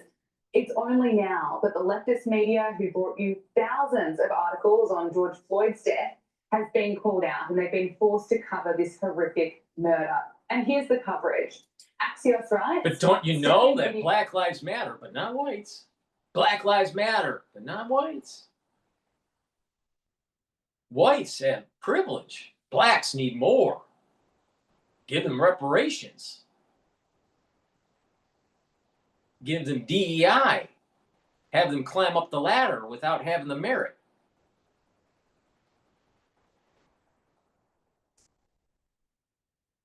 Still celebrating Black History Month? Think about that next year when it comes up. Fuels MAGA's crime message. I mean, what? Let's make this horrific murder about MAGA. And here's CNN labeling the outrage we are seeing as a result of this murder racist. Some of the replies to Musk, some of the comments around this story are baldly racist, stoking fear of African Americans because this man attacked a white woman. The open racism on that is so obvious.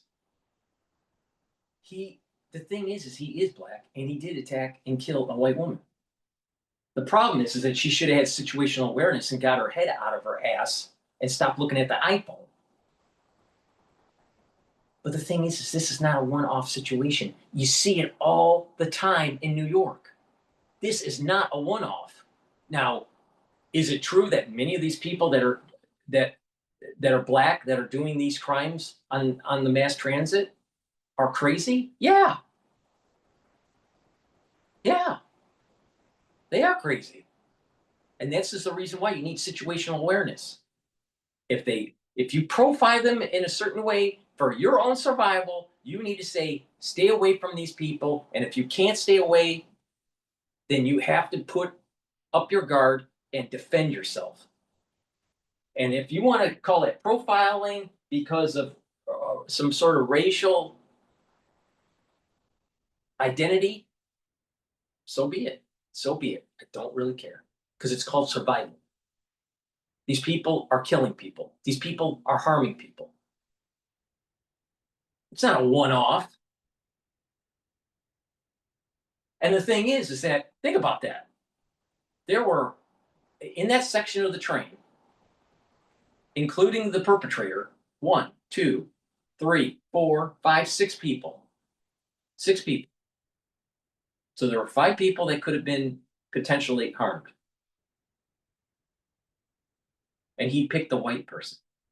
Why didn't he pick the other 4 that were black? Why? The probability would have been that they would have been harmed first. Then they would say, well, the white person was sitting in front of him, so she was the most vulnerable. No, he attacked her because she was white. There's this little thing that's going on in New York, the knockout game, all right, where people there are blacks that walk down a busy street during the day and punch a white person. Or when they're getting ready to walk down the stairs into the train, they try to trip them and fall down. They don't do it to black people, they do it to white people. And you still think that there's not race war? Whites need to wake up. It's happening. Defend yourself. There's this story. I've said it on a couple of years ago, maybe on 2 or 3 shows. My uncle, I had 2 uncles on my mother's side. And the younger uncle was pretty built, right? He had a football build. He used to play football, a lineman. So he was a big guy, all right? And he worked at my uncle's store. They had a hardware store in Detroit. And they would get robbed at times. And my uncle, when the store was robbed, he literally chased the guy down the street into an alley with a baseball bat and beat the shit out of him. That's how you handle stuff. That's how you handle it. And it doesn't happen again. But if you just think that the police are going to handle it, or you just capitulate, they're going to do it again and again and again and again. You got to push back.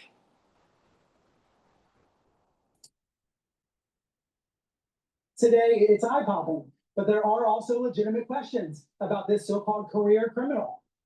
Joining us now is Josh Hammer, Senior Editor-at-Large of Newsweek. Josh Hammer, thank you for your time. I mean, the silence on this story says so much about the leftist media. There is no doubt that if the races were reversed or if it was someone from a minority group being killed, this would have been the lead story across America. What do you make of this? Yeah, Gabrielle, it's an absolutely horrific story. I mean, truly, truly horrible stuff. I mean, this apparently happened 2 weeks ago, give or take, and we all just learned about it for the first time. At least I learned about it for the first time on Sunday. I mean, that in and of itself is astonishing. I mean, talk about what seems to me to be a pretty deliberate cover-up. I mean, this is a cold-blooded murder out in public in broad daylight on public transit. Very, very curious, to put it mildly, that this somehow did not penetrate into the national news until literally just a couple of days ago. So that is very disturbing, frankly, in and of itself. I think speaks to the ability of the media to basically just nip a story in the bud and just to totally squash it if they're so inclined. I think the more relevant point, though, is, well, I guess there are 2 more relevant points. One is exactly what you said, which is that if the roles are reversed here, I mean, let's be very clear. There is no doubt whatsoever. And think about it. Look at on this train, you got everyone's on their phone. Everyone's on their phone, and he's covered with blood now because he stabbed her in the neck. All right, and there is some video out there that shows him taking off his hoodie because it's full of blood. All right, but the thing is as he's walking, there's actually footsteps of blood. But everyone's on their phone. Get off your phone, especially if you're on the mass transit. Get situational awareness. And if you see someone like this, yeah, you're profiling them. Stay away from them or get your guard up because you don't know what's going to happen. These people are crazy.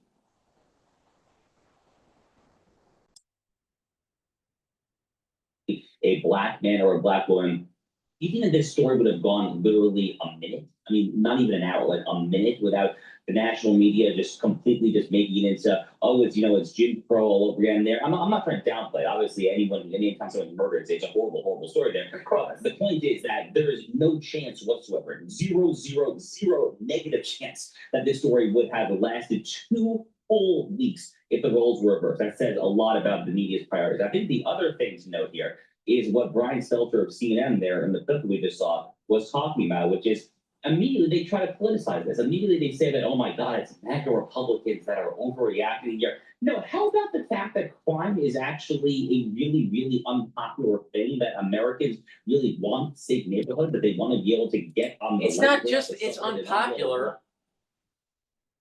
It's an epidemic in the inner cities. If you have a high density area, especially like New York, you're seeing this kind of shit all the time, where you have a crazy black on the train and you don't know if they have a weapon or not. It happens at least once a day. At least once a day.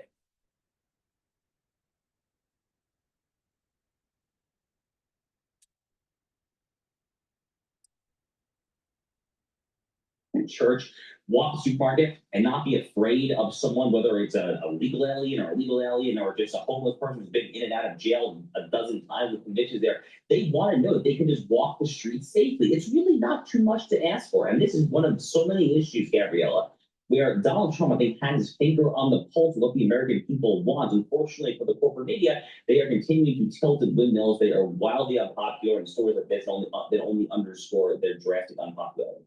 100%. We'll bring you what Donald Trump has said about this in just a moment. But just on this media issue, we brought you Axios's headline earlier.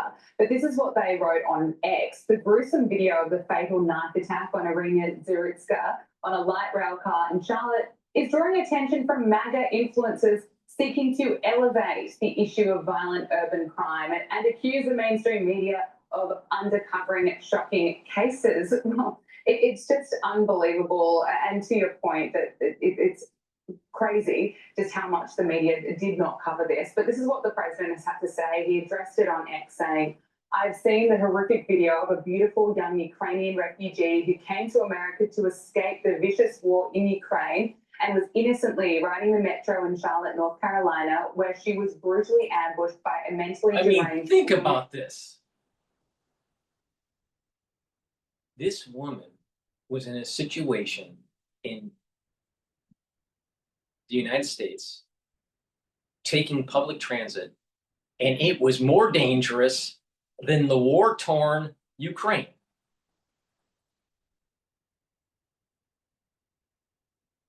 Maybe we have a problem in our inner cities with these black males. Maybe we have a problem with them high on drugs. Maybe we have a problem with them because they don't have God, country, and family.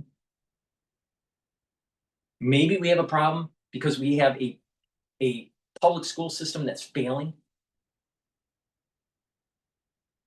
Maybe we have a problem because of the liberal policies that just keep on doling out stuff in these inner cities and not promoting meritocracy. Maybe.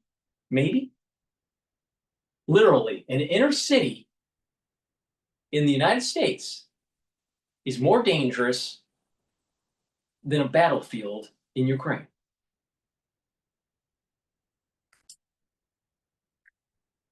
The perpetrator was a well-known career criminal who had been previously arrested and released on cashless bail in January, a total of 14 times. What the hell was he doing riding the train and walking the streets? Criminals like this need to be locked up. And Josh, that goes to your point that the president completely understands the concerns of so many people in America. Yeah, look, I mean, 14 separate times this person had a rap sheet, over a dozen actual convictions there. I mean, this is the kind of person, DeCarlos Brown, if I have the homeless murderer man's name correctly, I mean, this guy should be in jail for life. I mean, in jail for life, easily. I mean, that should be an absolute no-brainer. You know, Gabrielle, I'm a lawyer by training. I remember my first year of law school back in 2013. I was taking criminal law.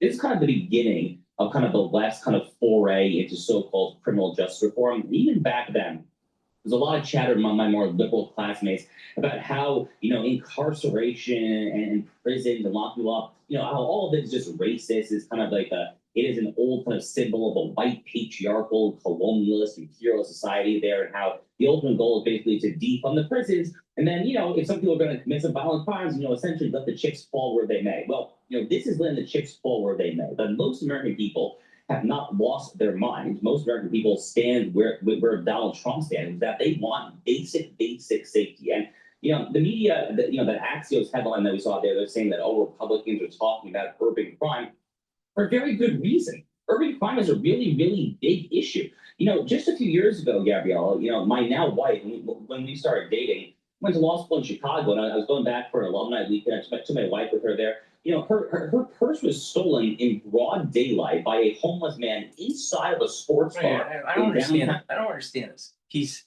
the senior editor at large at Newsweek, and if I just heard him right, he said that he was going to law school.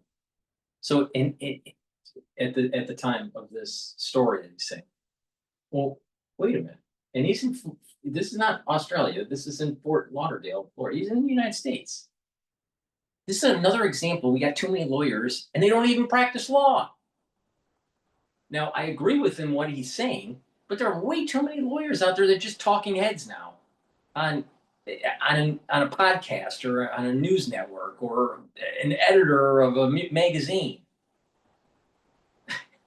Where are the fucking engineers? Shit. Chicago. He never should have been anywhere near that sports bar. And then afterwards, after the owner, when we confronted him and said, why let this guy in? You know what he told me? He said that he was afraid that if he kicked the homeless man out, it would have to be a black person, and he would get tarred and feathered as a racist. And ultimately, his refusal to kick this homeless person, this vagabond, out of the bar, you know, cost my wife a very nice purse, and frankly, this kind of ruined our weekend. So, I mean, this is a real problem, a real problem there. Unfortunately, though, again, Donald Trump, I think, has his finger on the pulse of the issue. Absolutely. Well, speaking of people that wanted to defund the police, such as Zoran Mamdani, he's been on a media blitz, arguing why he should be mayor of New York City, and he wants to reduce the jail population and ensure that New York City courts release suspects faster. Listen to this. The jail population of Rikers has increased since Eric Adams has come into office by more than 1,000 additional incarcerated New Yorkers. And what is quite staggering to me is that we know that we can reduce that jail population to less than 4,000. Think about this. Right now, Eric Adams is the mayor. And today, as of September 9th, every day you take the mass transit, especially on the train, you will see one black male at least showing signs of instability and is dangerous. And you don't know if they have a weapon or not. Once a day. And that's right now.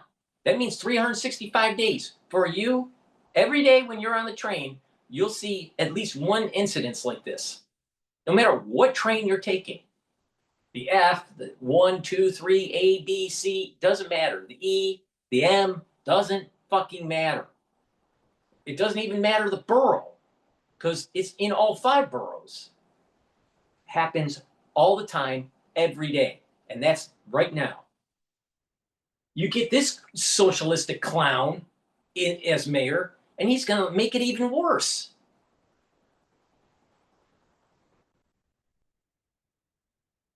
article about a number of different proposals that could reduce it to 3,700. And some of this also. This guy's dangerous. The average stay on Rikers in the 90s was 50 days. Now it's more than 100. There are more than 1,500 people on Rikers who have been held there for more than a year. So I do think many of the reforms that have to be made are also reforms around the court. Violent crime, especially murder. Maybe we should have capital punishment again. Maybe. And then you'd have plenty of availability at Rikers. Plenty of availability. Start executing. Dr. says this at the same time that Bernie Sanders joins Mamdani in a town hall in Brooklyn over the weekend where they're of course slamming Donald Trump and promising. It's always, a Ukraine refugee gets stabbed by a black man on mass transit in Charlotte, and it's Trump's fault. It must be Orange Man bad. It must be Trump's fault. Must be. Has to be. Isn't everything Trump's fault? I'll tell you, Mamdani is going to screw up New York even more than where it's at right now. Literally, it'll turn into Escape from New York, if you remember the movie. It will turn into a complete hellhole. Final weeks of New York City's mayor race. Now, Zoran Mamdani, as I say, has been on a media blitz. He also sat down for an interview with CBS, The Point, with Martha Kramer, where he insists that we shouldn't be judging him on his past comments and his track record because he's actually a transformed man. Listen to this. Many of my opponents, chiefly Andrew Cuomo, would prefer to debate a mythical version of myself than the person that I actually am. They prefer to focus on tweets from 2020 as opposed to the platform of 2025. Just the platform of 2025 is a living hellhole. He wants to have the ones that are in prison running the streets. He wants to give you cheaper groceries at a controlled government grocery store. That sounds like the Soviet Union. He wants to freeze rents. Well, how do you improve the property? Isn't that taking away the property rights of the landlord? This guy's a socialist.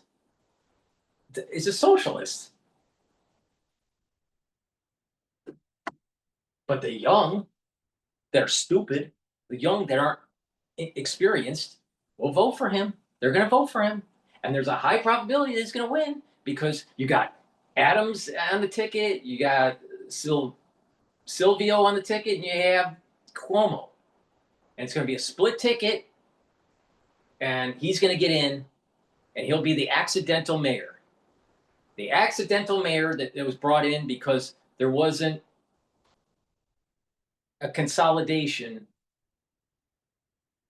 of the candidates to fight against socialism.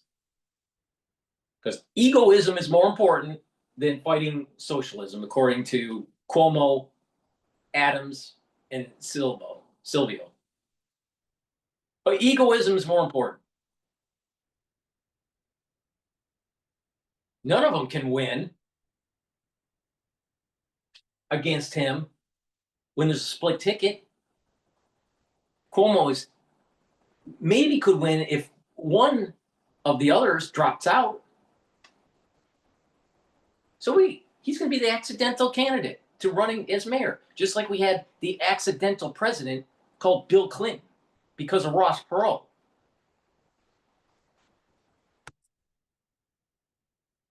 They prefer to do that because they know that our ideas are actually popular. And what we are putting forward is a response to New Yorkers' needs that goes beyond the failed ideas and policies that they've heard from these politicians. What you're really saying is that those tweets of 2020, you've evolved from that, you've changed from that, you've changed your views. Yes, but then those are out of step. I really don't fucking care what he said in 2020. I care about what he's saying right now. And he wants to turn New York into the Soviet fucking Union. And who's going to be on his right side? Martin Sanders. And who's going to be on his left side? AOC. Bunch of left-wing wingnuts.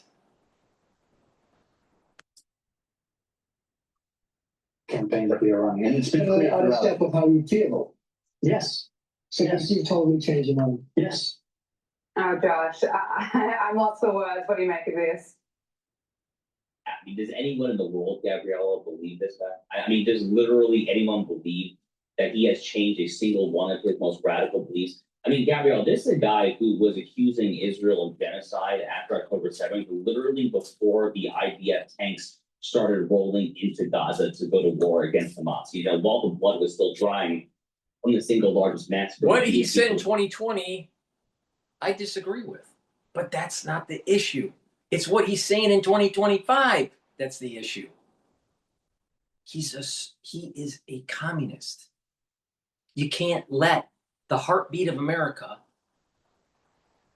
the shiny city on a hill, according to Reagan, and have it turn into a socialistic hellhole.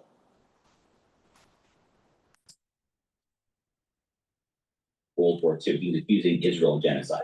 I mean, this is a guy who was literally quoting Karl Marx's Communist Manifesto as recently as like a year and a half, 2 years ago. I mean, he can quote the Communist Manifesto probably verbatim because he's an actual communist. I mean, you know, I don't want to call him a socialist. And this is someone who is literally, as far as I can tell, a full-fledged Soviet-style Stalinist, Leninist, Maoist communist. I mean, that is actually what he is. So we're going to try to say that Andrew Cuomo, Eric Adams, Curtis Sliwa, the other candidates, that they're running against a mythical version of the past of Zoran Mamdani. No, they're not, dude. No, they're not. They are running against you and your track record. And I mean, the crazy thing, Gabrielle, you know, a lot of people can compare Zoran Mamdani to Barack Obama. They're very superficially similar in certain ways there.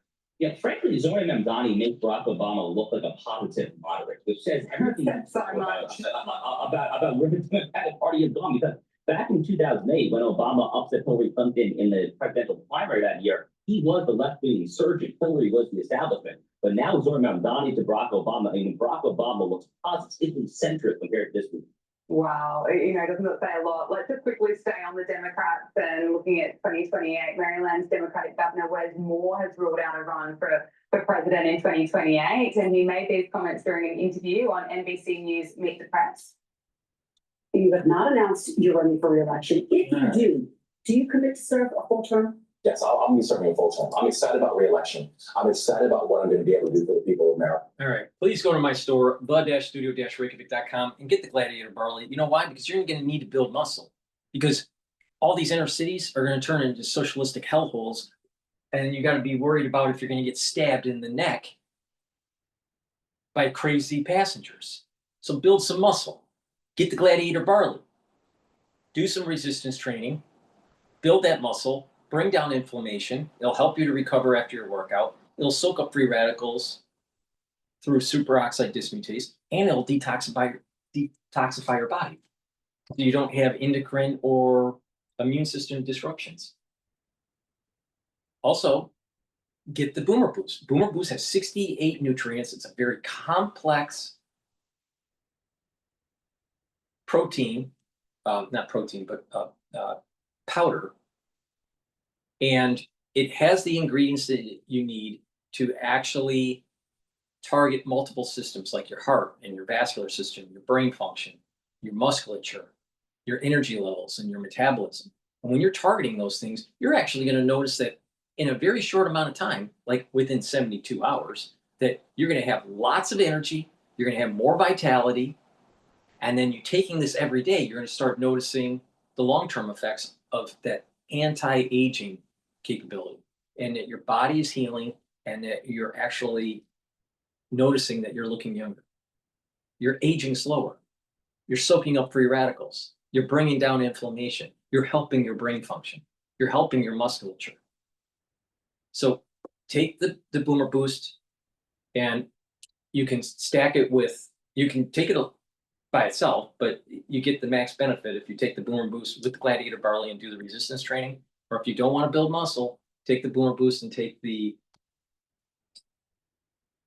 the heirloom barley. And it's important because when you stack it that way, you're going to be able to control your A1C levels. And therefore, you're mitigating diabetes. You're being able to control your blood glucose levels. There are many people that have type 2 diabetes in the United States. And most of them, you can reverse. Most of it is because of lifestyle. Now, there are also many people that are pre-diabetic. Well, you better start controlling. You better start losing some weight, better take the right supplements, get some muscle, right? Move around, watch what you're eating, drink filtered water, stay away from processed foods and sugary substances, and you'll get healthy. You'll have less inflammation. Most of these problems are because of lifestyle.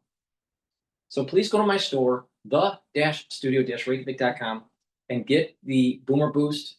It has a very comprehensive powder that has many ingredients, 68. Read the label. It's very good stuff. And mix it with high density protein. This is high quality barley. You can't get this like at, let's say, Whole Foods, the barley at Whole Foods. This is an heirloom barley. It's very, very nutritious. All right. The nutritional level on this is extremely high. So take them together, and guess what? You're going to be detoxifying your body every day. And that means that you're helping with your immune system and your endocrine system. And voila, when that happens, don't be surprised that you're actually healthy. Now, NAD plus and ubiquinol is a stack that you should be doing for your protecting your neurons. NAD plus is a supplement that will boost up your energy levels, help increase. This supplement will help to increase that NAD plus level in your body. And when that NAD plus level increases, you're increasing your energy levels and you're repairing your DNA damage and repairing mitochondrial DNA damage. When you get older, you accumulate DNA damage, and your mitochondria isn't as healthy, so your energy levels go down. Well, guess what? When you boost up your NAD plus levels, you have more ATP because you have healthier mitochondria, because you're repairing its DNA damage, and you're repairing your DNA damage at your cellular level. So when you're doing that, the cells are performing better. Now, and then NAD plus also protects neurons. Ubiquinol, most bioavailable form of CoQ10 that you can take. Most people that take CoQ10, guess what? You're probably taking the wrong kind. This is the best. You can't get anything out there that's better than this. Nothing is better than what I have in my hand. Now, ubiquinol is the most bioavailable form of CoQ10 that you can get. And what that does is it soaks up free radicals, and it helps with the health of the mitochondria. You'll have more ATP, again, more energy, the cells will perform better, and it protects your neurons. And like I said, because of what we went through in 2020, many people are going to have early onset of dementia. You better start protecting your neurons. But, if you don't want to listen and you have some problems down the road, don't be surprised you were warned, you didn't, and you didn't take action. Olive leaf extract, dual purpose. It'll boost up your immune system and your cardiovascular system. How? It brings down inflammation. And by bringing down chronic inflammation, you're going to actually boost up your immune system, because chronic inflammation actually is immunosuppressive. And it'll help bringing down inflammation at the vascular level. When you have less inflammation at the vascular level, you have less plaque buildup. Olive leaf extract actually helps to bring down LDL and increase your HDL levels. So less plaque buildup. It's a great dual purpose product to help with your immune system and your cardiovascular system. And I have deodorants for males and females that's dual purpose. You use it as a deodorant and it will detoxify your body. It's made from essential oils from the Himalayas, no aluminum, no baking soda, all natural. You can't get anything better in terms of a deodorant than what I have in my hand. It's for males and females. You can get it in peppermint, lavender, and tea tree, or in citrus. There is no deodorant out there that's better than this. Why? Why?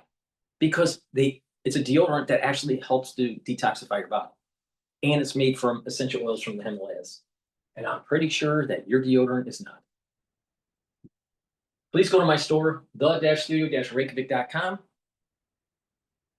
Use discount 5, you get $5 off any order. You spend $100 or more, you get a free gift until supplies last. Click the link in the description to my website, the-studio-reykjavik.com, and buy the great products that I offer. In addition, make sure you sign up to my Substack if you want to support the work that I do. The link is in the description of this video and subsequent videos. It's a new channel that I just set up. All right, let's listen into Balance of Power. This president has done things.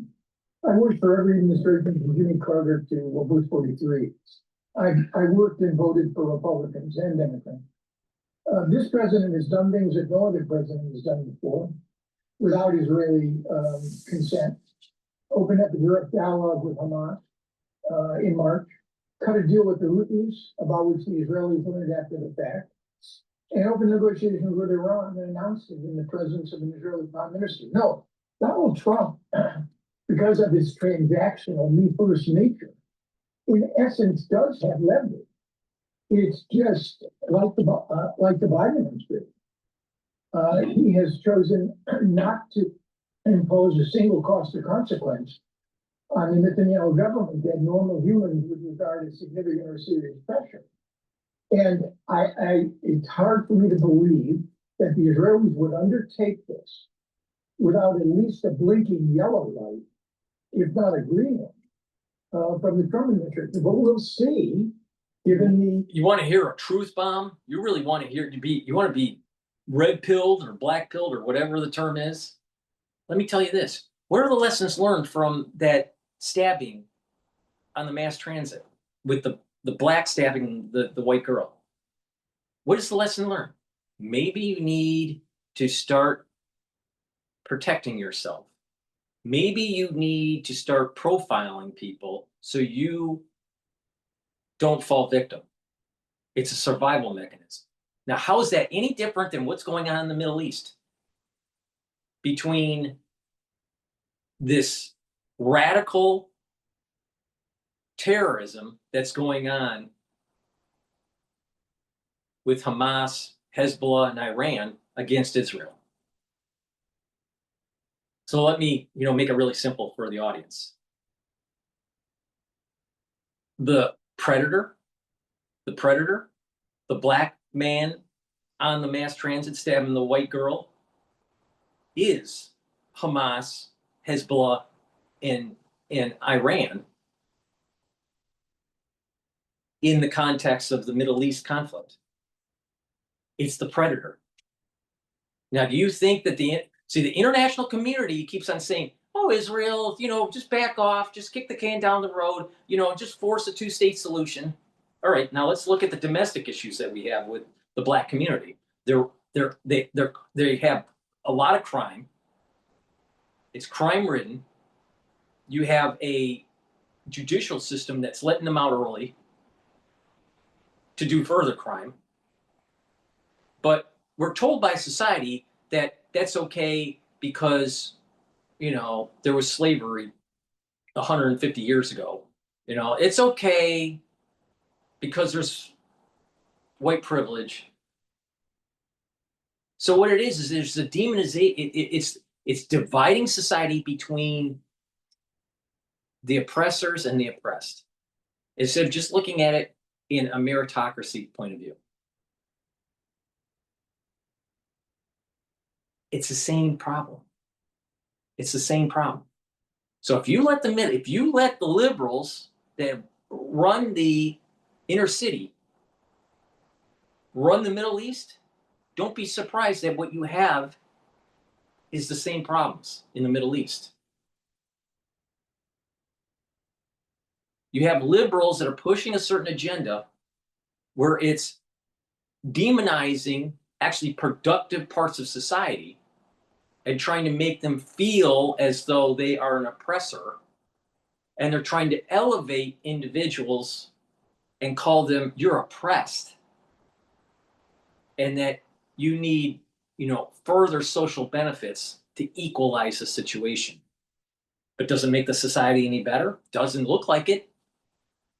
You look at today, the way the blacks are dressing compared to, let's say, 1940s. Blacks dress better in the 1940s than today. Why do they look like urban shitheads? They have more rights, more opportunity ever in American history, but yet they're the worst generation. They are the worst generation for their ethnic group today. So what do? Stop the oppressor and oppressed stuff. So this guy from Michigan, from the University of Michigan, whatever his name, that used to work in, I think, at the State Department. But the thing is that, Netanyahu must be a bad guy. Jewish privilege. It must be. Try living in that area and then start realizing, you know what? You got the same problem as you have in the urban area in the United States. You have some people that are out of control. And in this case, in the Middle East, the ones that are out of control, Hamas, Hezbollah, and Iran. And when I say Iran, I'm not talking about the secular people. I'm talking about the theocracy. It's the same problem. Has now acquired something that no Israeli has ever acquired since the creation of the state in 1948. And that is, the fancy term for it is escalation dominance. Israel can determine the pace, the intensity, the focus of their military activities with all of their adversaries, with Iran, with Hamas, with Hezbollah. Houthis provide somewhat of an exception. Israel can escalate in ways that none of their adversaries can. And what you're seeing play out now, remember 2 weeks ago, Israelis struck Sana'a and may have killed a majority of the Houthi cabinet. They killed Ibrahim Aniya at a IRGC guest house in Tehran in 2024. They've eliminated most of the Hezbollah. Get to the point. Including Hassan Nasrallah. And they killed most of the senior. It's better to have spectral dominance. I mean, think about it. Didn't I say, have situational awareness on your mass transit? If you don't have situational awareness, how are you going to protect yourself? And if you have dominance over the predator, then the predator is going to back off. Well, guess what? What's wrong with Israel having spectral dominance with this? What's wrong with that? They are in the jungle. They're in the desert. They're in a desert version of an urban jungle. But we're supposed to assume that people of privilege must be always at fault. That if you're white, or if you're not black, if you're not Islamic, then you must be at fault. And this is what they're teaching in schools with the oppressor and the oppressed. This is what they're teaching with DEI programs. So to think that there is a difference between what's going on in the Middle East and what's going on in urban America, you better wake up. It's the same thing. It's exactly the same thing. Please go to my store, the-studio-reykjavik.com, and get the ashwagandha root. This will bring down cortisol levels and your blood glucose levels. And by doing that, you're helping with controlling your sugar.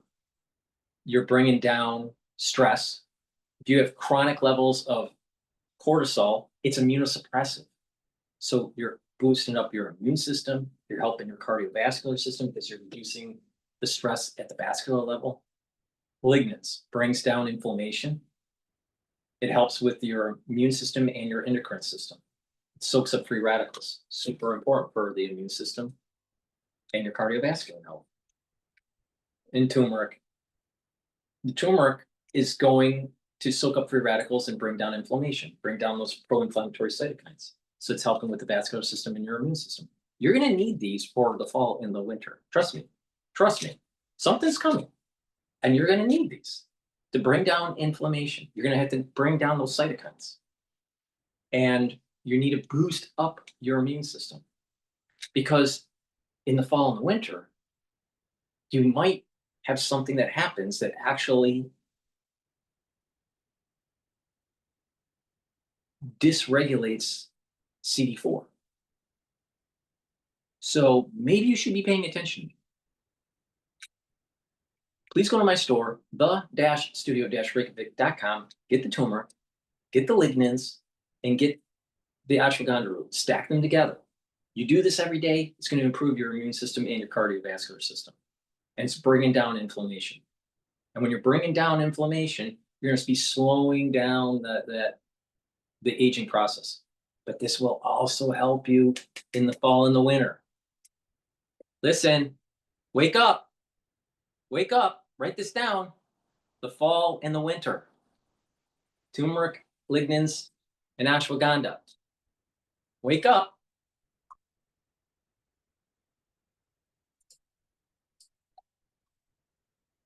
Nice anymore, and there is no ability anymore to differentiate between what is legitimate to do within a war and what is completely not legitimate. And even we know when it comes to war crimes, when it comes to mass killing of people in Gaza, displacing people, even try to normalize the discussion about expelling up to 2 million people. And we see also in the West Bank with the destruction of refugee and of demolishing houses, uprooting trees. So all of this, altogether, it shows that this government lost any breaks. Now, we know that most of the Israeli population, the voters, want new election, but the elections are not due until October unless something is happening. And at the same time, Netanyahu is trying to postpone election because he's probably losing. And in this situation, we are stuck with a government that some of its members talking freely about expelling Palestinians, about annexation of Gaza and the West Bank. That's why you need international community, which is more assertive, and definitely you need to see the Trump administration behave very differently. Yossi Meckelberg in London. Thank you very much for being with us this hour. Sultan Barakat Narhan Kamala, thank you for being in the studio. I know you had to scramble, get here quickly. We really appreciate your time. We'll speak to you again. Now, it is just past 16 GMT, 7 p.m. here in Doha. We're following breaking news. The Israeli military has carried out airstrikes on Hamas leadership here in the Qatari capital. Loud explosions could be heard. Plumes of smoke were seen rising. The Hamas delegation had gathered to discuss the latest ceasefire proposal from the United States. The group says all members survived the attack. A U.S. official has told Al Jazeera that You take my business anywhere I want.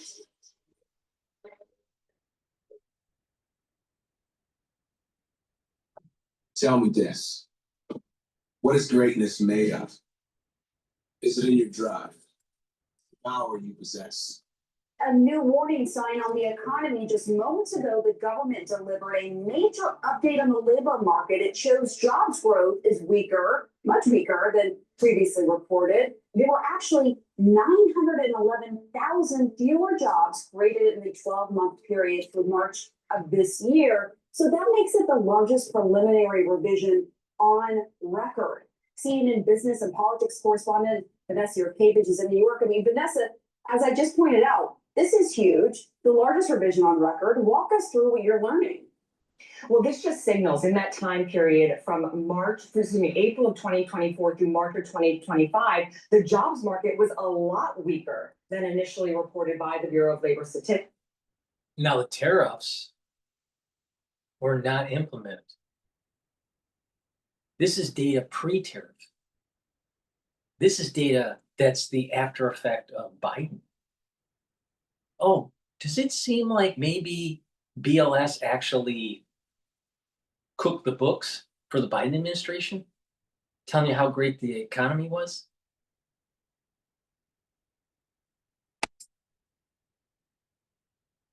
So 911,000 fewer jobs added over that time period. And when you average it out over those 12 months, you get a revision, a downward revision of an average of 76,000 jobs. Now, this is a report that comes out every single year. It is April 2024 to March 2025. April 2nd of 2025 was when the tariffs were announced. And they were delayed, and then delayed again, and again, and then revised. But the point here is that this job revision has nothing to do with Trump. Nothing to do with Trump.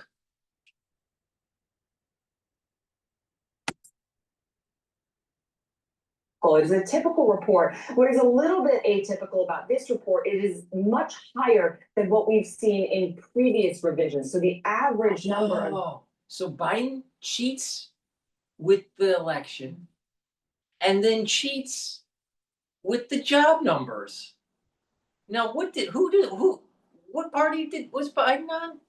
Oh, the Democratic Party, the party of liars, the party of thieves, the party of people that are trying to turn this country into a one-party system. And what does that sound like? The Soviet Union. That sounds like the CCP. That sounds like Cuba or Cuba.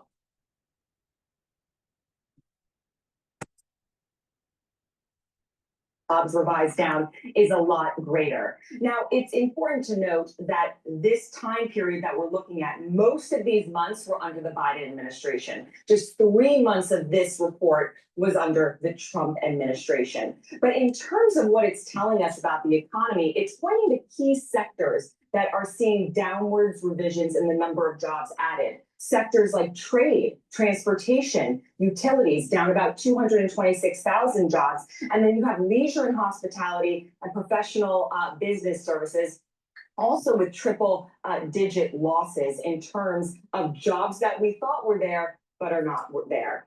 This is what I'll tell you why it happened. Inflation under the Biden administration, pre-tariff. And why did that happen? Because the Biden administration just kept on doling out money that we didn't have, that we didn't need. The Biden administration, with its Treasury Department, not paying attention to the inflation data. Remember Janet Yellen saying it's transitory? You're still feeling it. All right? Remember Jay Powell at the Federal Reserve? Inflation, transitory. So as real inflation went up, people stopped buying. People start cutting back. Jobs were not as plentiful. So it's the failed policy of the Biden administration on why this has happened. Now people would say, well, those numbers of January, February, March in there, those are months that Trump was in office for 2.5 months because he came into office on January 20th. Do you think that the economy just, in terms of the effects of a president, just stops right when the inauguration happens? Or does it kind of blend into the first few months of the next administration? There's no real delineation for an economy, especially job market, between one president and another, especially that first 3 or 4 months. Don't be stupid. This is 100% showing that the Democratic Party lies. And they use the system, the deep state, or whatever term you want to use, to lie about how the economy really was. Now think about it. Let's say Biden, let this happen, and let's say Harris won. All right? Then there would be a case to say, you lied to the American public, BLS, saying the economy was better, and people believed you and voted for Harris. That could have happened. That could have happened. but it didn't because there were more common sense voters out there that voted for Trump. But if it wasn't a Trump candidate, most likely the Democrats would have gotten away with this.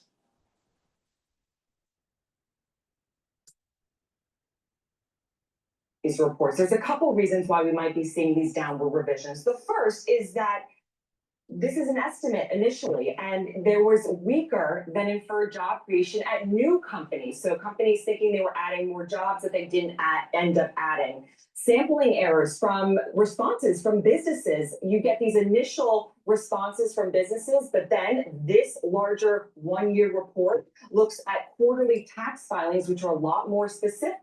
What is the probability that it's just a sampling issue or it's just accidental while it was under Biden's watch? Brain dead Biden and whoever was running the White House at the time and running the auto pen, what is the probability that it was nefarious? What is the probability that it was cooked on purpose? The probability is quite high.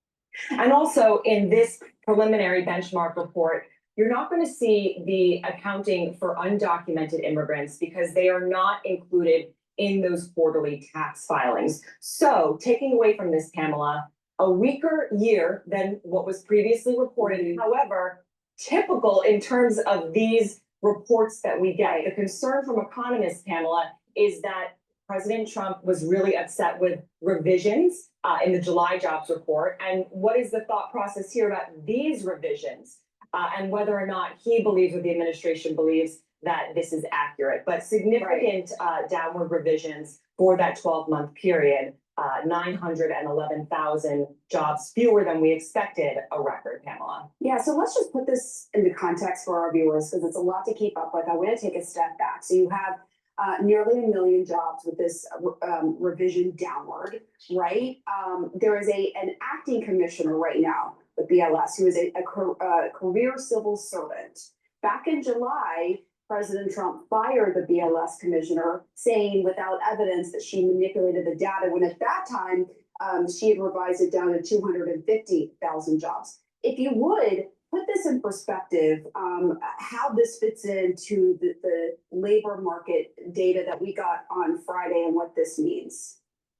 Well, what this does is this is looking at data and the jobs well before what we've seen over the summer. So this is backwards looking, but it is significant because it does show that revisions are such a big part of the Bureau of Labor Statistics reporting. They do the best they can with the initial survey data that businesses give them about how many jobs they're adding. But ultimately, this is a preliminary revision. And then Pamela, in February of next year, we get a final revision looking at this time period. So as you can see, revisions are a big part of the labor market.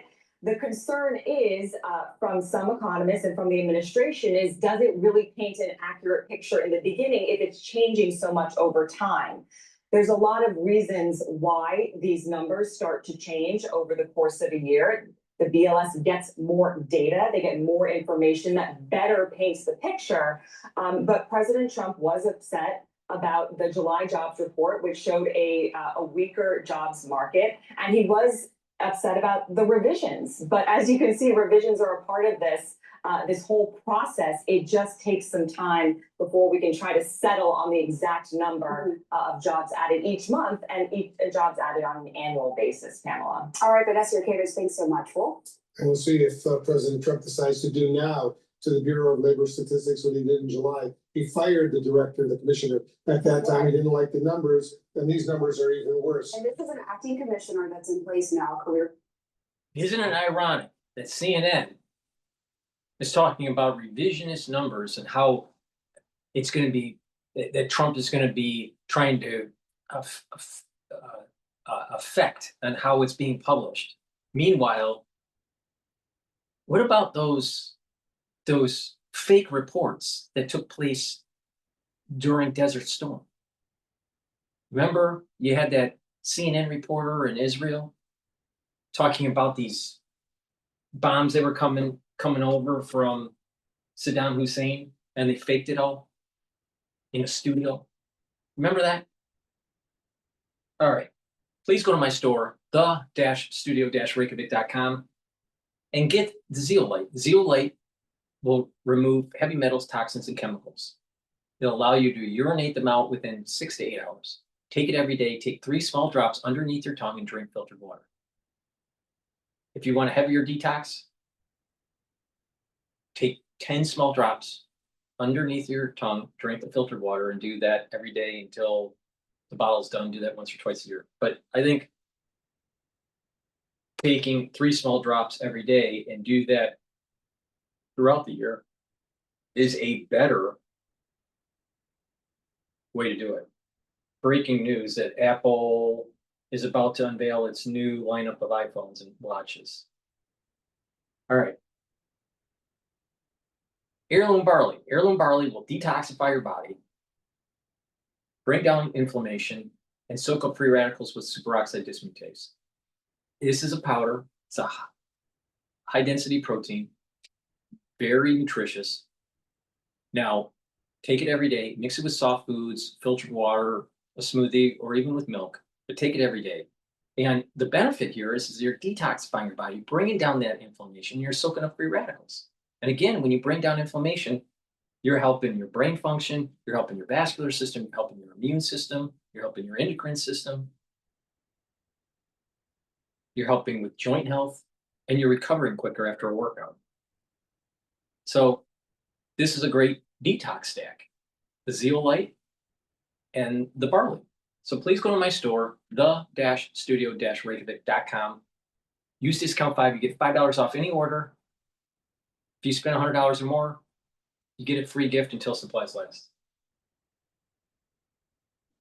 All right, now we're going to be talking about the Epstein files as a hoax by Trump. Trying to make sense of it. It was nonsensical to me, and I don't. Maybe it's just me. I'm not in that mindset, and nor do I want to be. But I shouldn't make any sense of that birthday note. I would not think you are, nor Rick Davis, for that matter. Yes, it's quite the rogues gallery and quite the read. Jeannie, thank you, and Rick Davis for humoring us in this conversation that apparently will not be ending anytime soon, and may well continue a little bit later on at the White House. We've also got the matter of this massive BLS downward revision that I suspect the White House does want to talk about, and the president will shine a light on here as a justification, based at least on the statement that they issued earlier on this record revision, a justification of President Trump's firing of the BLS commissioner. Rick Davis and Jeannie Shanzano, Bloomberg Politics contributors, will be back in hour 2. We've got a couple. All right, let's see here.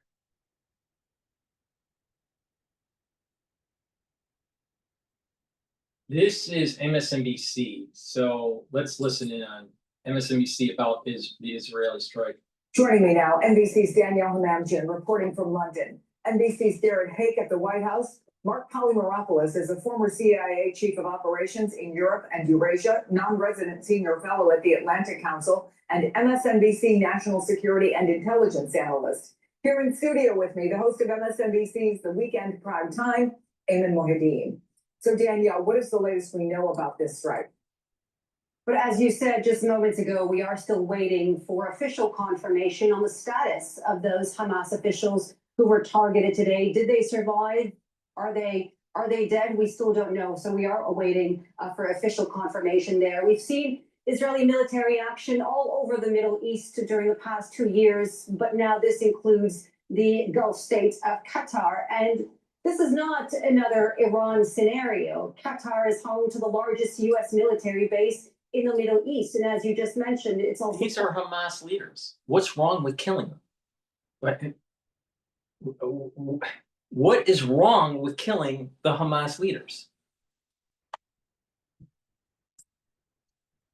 I don't get it. What's wrong? A critical role in the negotiations between Hamas and Israel. It was the Qatari prime minister who months ago was the one to announce the ceasefire back in January, and it was Qatar that gifted a jet to the U.S. president. But the Israelis say they saw an opportunity, and they say they acted, and that it was Israel that initiated, conducted it, and taking full responsibility for the attack today. The prime minister of Israel, as well as the defense minister, putting out a statement and saying here yesterday, after the murderous attacks in Jerusalem and Gaza, Prime Minister Netanyahu instructed all security agencies to prepare for the possibility of thwarting the leaders of Hamas. The defense minister fully supported this proposal this afternoon in light of an operational opportunity and in consultation with all heads of the defense establishment and full backing. The prime minister and the defense minister decided to implement the instruction given last night. And they go on to say that they believe that this was fully justified in light of the fact that this Hamas leadership was the one who initiated, they say, and organized the October 7th attack, massacre that is. Qatar has strongly condemned the attack, calling it cowardly, saying that it targeted residential buildings housing several members of the political bureau of Hamas in the capital. The criminal assault, they say, constitutes a blatant violation of all international laws and norms. And while the state of Qatar strongly condemns this assault, they say it confirms that it will not tolerate this reckless Israeli behavior on the ongoing disruption of regional security. A couple of questions now. What does Donald Trump make of this? And so we wait for word from the US president. Again, what is the status of those targeted today? But I do want to point out one more thing, Chris. Benjamin Netanyahu was meant to be in court yesterday on his corruption trial. That was canceled. He has repeatedly been accused over the past 2 years now of sabotaging ceasefire talks for his political gains by his critics, by the family members of the hostages. And what happened today is only going to fuel that criticism even more. Chris. Thank you so much for that, Danielle Hamamjian. So Eamon, the targets, we do know from a post from Isaac Herzog that one of them is Khalil al-Hayya. What do we know about him? So let me tell you a little bit about the meeting. I'll tell you specifically about Khalil al-Hayya. So Khalil al-Hayya is the president of the Politburo that represents the Gaza branch of the organization. And here, just to kind of give you a quick overview, Hamas is divided into two main branches, the military wing and the political wing. The military wing operates in Gaza. Israel has killed most of the senior leadership of the military wing, many of them believed to be the ones who actually orchestrated and planned October 7th. Believe it or not, some of the political leadership of Hamas has said they didn't even know about the planning of October 7th because they try to keep a firewall operationally between the military wing and the political wing. Now, what was taking place in Doha today was a meeting among senior members of Hamas's negotiating team. That included Khalil al-Hayya, who is the president of the Gaza Bureau of the political wing, along with Khalid Mishal, who represents Hamas's external relations, and a third member who represents Hamas from the West Bank. Keep in mind, the actual president or the chief leader of Hamas's political bureau, Ismail Haniyeh, was actually killed by Israel in an Iran attack in April of last year. So since his assassination, they have not had a political leader, a president, if you will, of the organization. But Khalil al-Hayya is somebody who has grown up in the ranks. He's originally from Gaza, somebody who has had a very hard line when it came to negotiating with Israel, but nonetheless, over the course of the last several months, had been involved in these negotiations to try to bring about an end to the ceasefire. I can tell you, though, while we've been on the air, that a senior member of Hamas has spoken to Al Jazeera and said that they are all alive, that they did not succeed in killing Hamas's political leadership that took place in that meeting today. Again, that's just initial reporting, but that was an official statement. A member of Hamas's political office speaking to Al Jazeera in Doha just within the last few minutes saying that. All right, thank you so much for that. Stay right there. Mark, we have a new statement from the hostage families, and here's what it says in part. The chance of bringing them back now faces greater uncertainty than ever before. With one thing of absolute certainty, their time is running out. What do you think this strike might mean for the hostages? So listen, I think, multiple. I caught my stepson spying on me in the shower. At the same time that my husband used this trick to get hard, I discovered something crazy with. So listen, I think, multiple things can be true at once. Was this strike a just strike? Well, I would argue it was. And from an American perspective, don't forget that, multiple Americans were also killed. American citizens were killed on October 7th. So there's going to be no tears shed in the U.S. national security establishment, whether this was just. Was it also inevitable? The answer is yes. After October 7th, many of us who work with the Israelis over the years very much expected the Israelis to take weeks, months, if not years, to track down all of the Hamas leadership. And was it brilliant tactically? Sure. It has that element of incredible intelligence gathering over months to find, fix, and then finish a target with a kinetic, finish strike capability. But the real question, Chris, what I think you're getting at is, was it smart? And, you know, for the Israeli hostage families, and frankly, majority of Israelis who think getting the hostages out is the most important, part of what the government should be doing. I think there's going to be a lot of questions here because, you know, I don't see how if you're a family member of one of the hostages or the Israeli public, who of course is desperate to get their 20 remaining live hostages home, how this is going to hasten that. And in fact, the real question, Israelis are very direct on this, is, you know, would this be actually a death knell for the hostages? So big questions. You know, we can kind of understand that why the Israelis would have wanted to do this at some point. I'm just not sure this was the right point when, again, the hostages, from the Israeli standpoint, are the most important element of the current negotiations.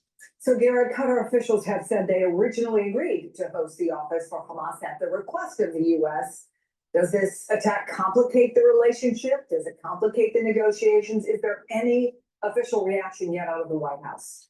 I think it almost certainly will complicate those relationships, Chris. All we've heard so far from the White House is sourced to senior official and other U.S. officials that the U.S. wasn't involved in this strike and had only the barest heads up that it was going to happen. The president's in a tough spot here. He's positioned the U.S. as kind of the foremost global defender of Israel and supporter of their efforts in Gaza. He's also had one of the warmest relationships of any modern president with the state of Qatar, as the second country he visited as president, as part of that big foreign trip, really embracing the Qatari leadership and the role that they have taken to try to bring that war to a close. The president has also invested significant political capital in trying to bring the remaining hostages home. Who the U.S. can even negotiate going forward if this strike was successful becomes a lot more complicated and could deepen the president's frustration with Prime Minister Netanyahu, which, you know, has been reported a little bit on the edges here, that the U.S. is kind of on the outside looking in as this conflict just gets more and more complicated.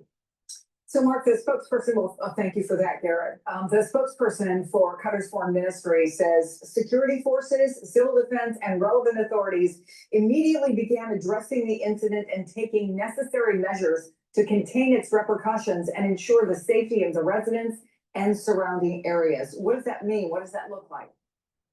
Well, I don't think there's much to be said for that really in substance. I mean, the Qataris are going to have to protest loudly on this, and I think there is some humiliation for them, not only internationally but also for their public.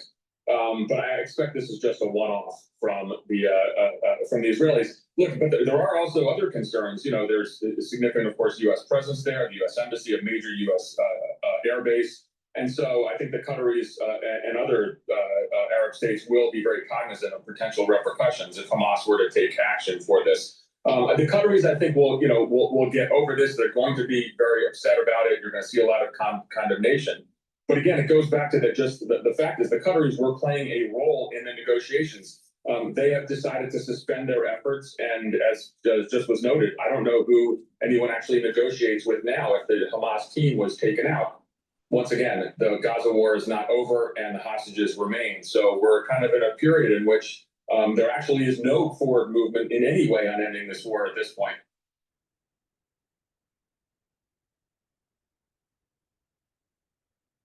Okay.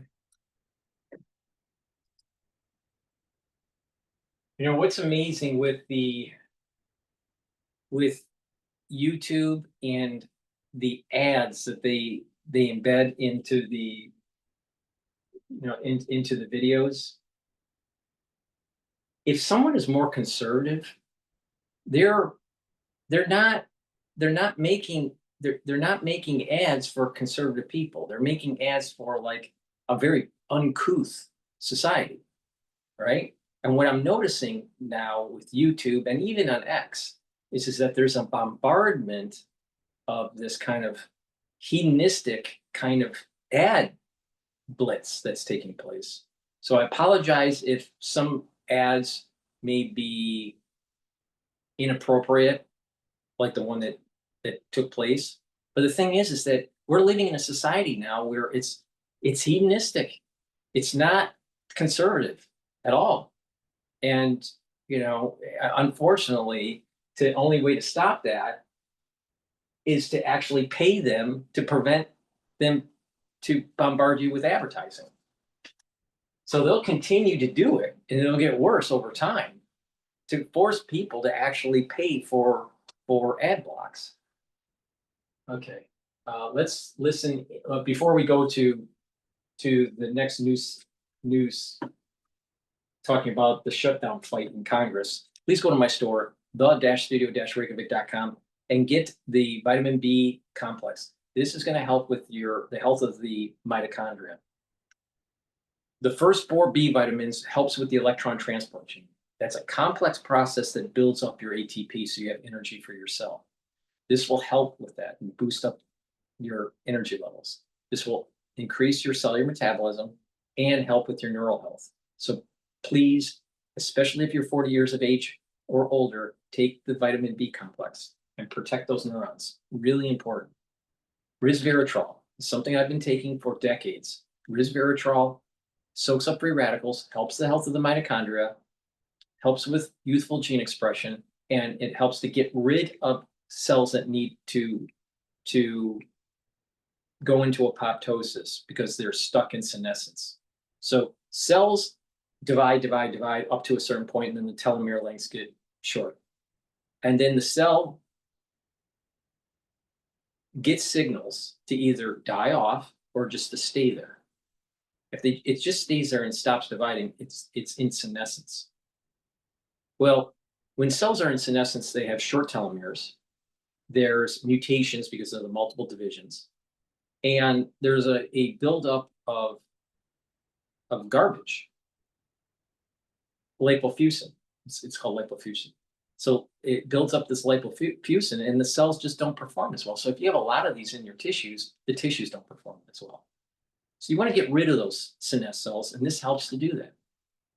And over time, what will happen is that in tissues that have adult stem cells, it's producing new cells from the progenitor cells. And so the telomere lengths are going to be longer because it's coming from a stem cell, an adult stem cell. So it's important to take as part of a anti-aging protocol to increase your vitality and longevity. This stacks really well with C60, clarity factor, ubiquinol, NAD+,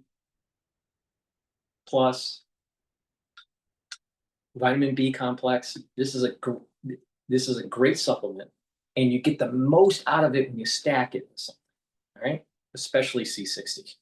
So please go to my store, the-studio-reykjavik.com, get the resveratrol and the vitamin B complex. Use discount 5 and you get $5 off any order.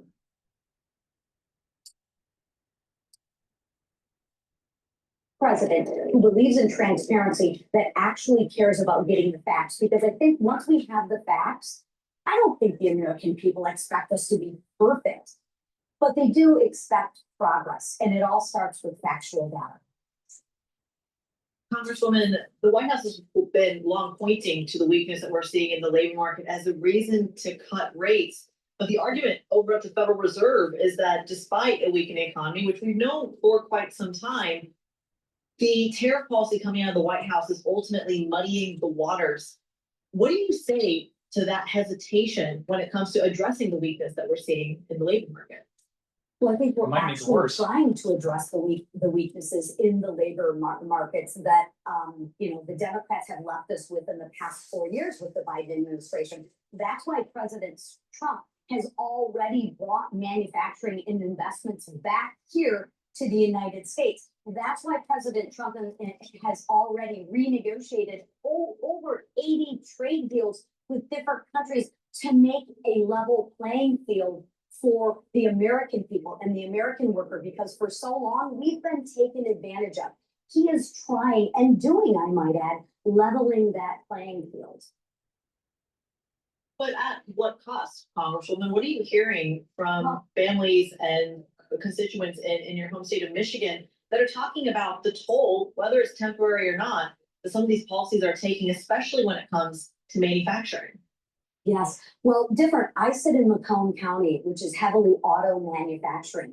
And I can share with you that people from my district, and I've been on the road with the tour, talking to people around the country, not just in my district, but they see this through the lens of job creation, American job creation. And they understand that we need to reset and level the playing field. And what I'm seeing is they're applauding that because they would rather have American jobs, like I said, and they see it through the lens of job creation long term. And they understand that there may be a little bit of short-term discomfort for massive long-term gains and less layoffs. That's what the people in my district are excited about.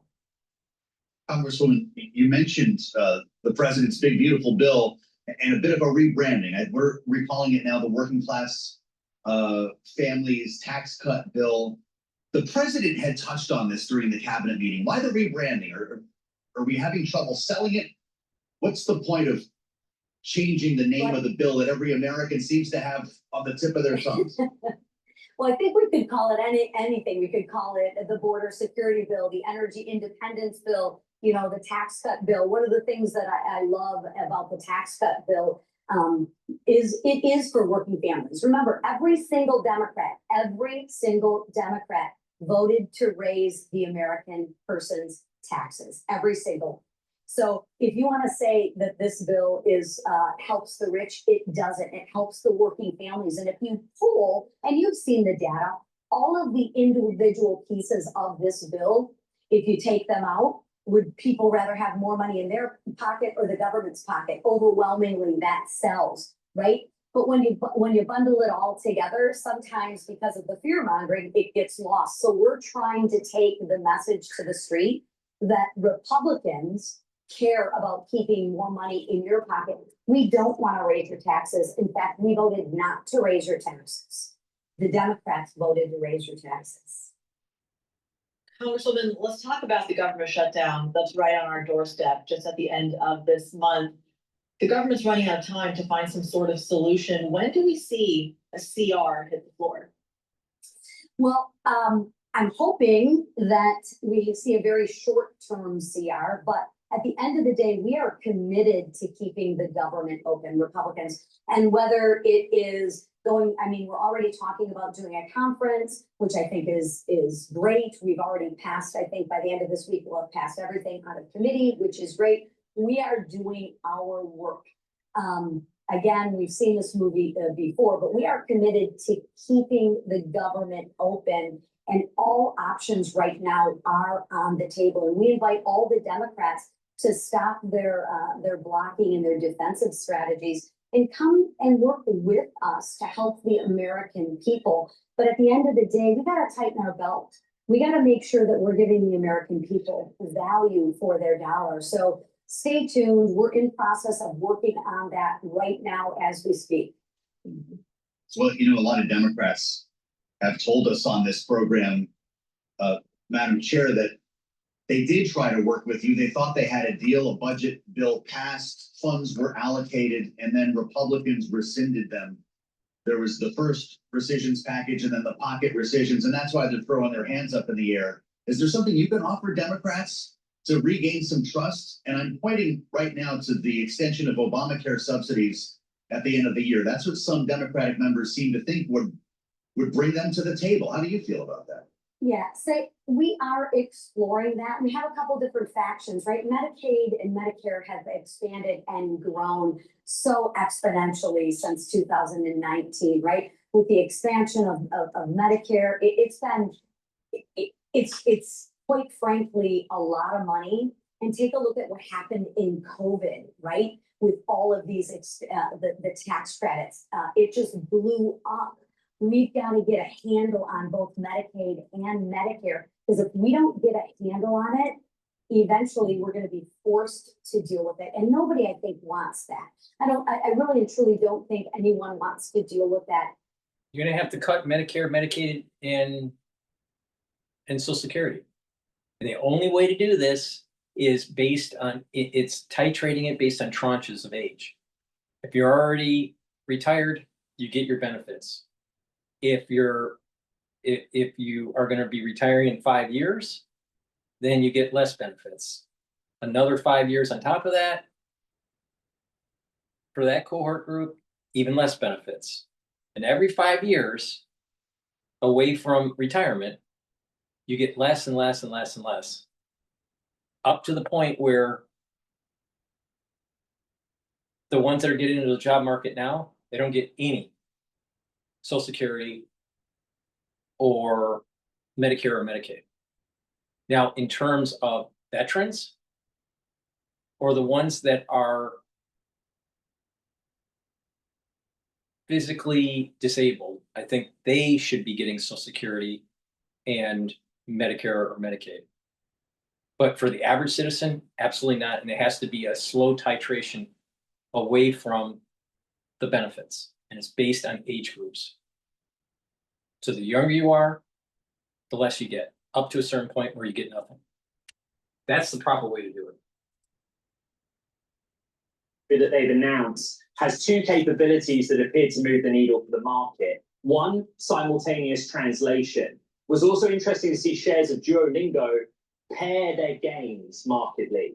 That's Apple coming with simultaneous translation for language technology market. They also announced that the AirPods Pro, you're working out, Joe, on the treadmill, you've got your AirPod Pros in, it does heart rate sensing now. Another piece of evidence that Apple, across its full spectrum of hardware, moving into the health market or health tech market, seems to have moved the needle on the stock. And I think my colleagues in the Top Life blog are kind of saying, oh, that's interesting too.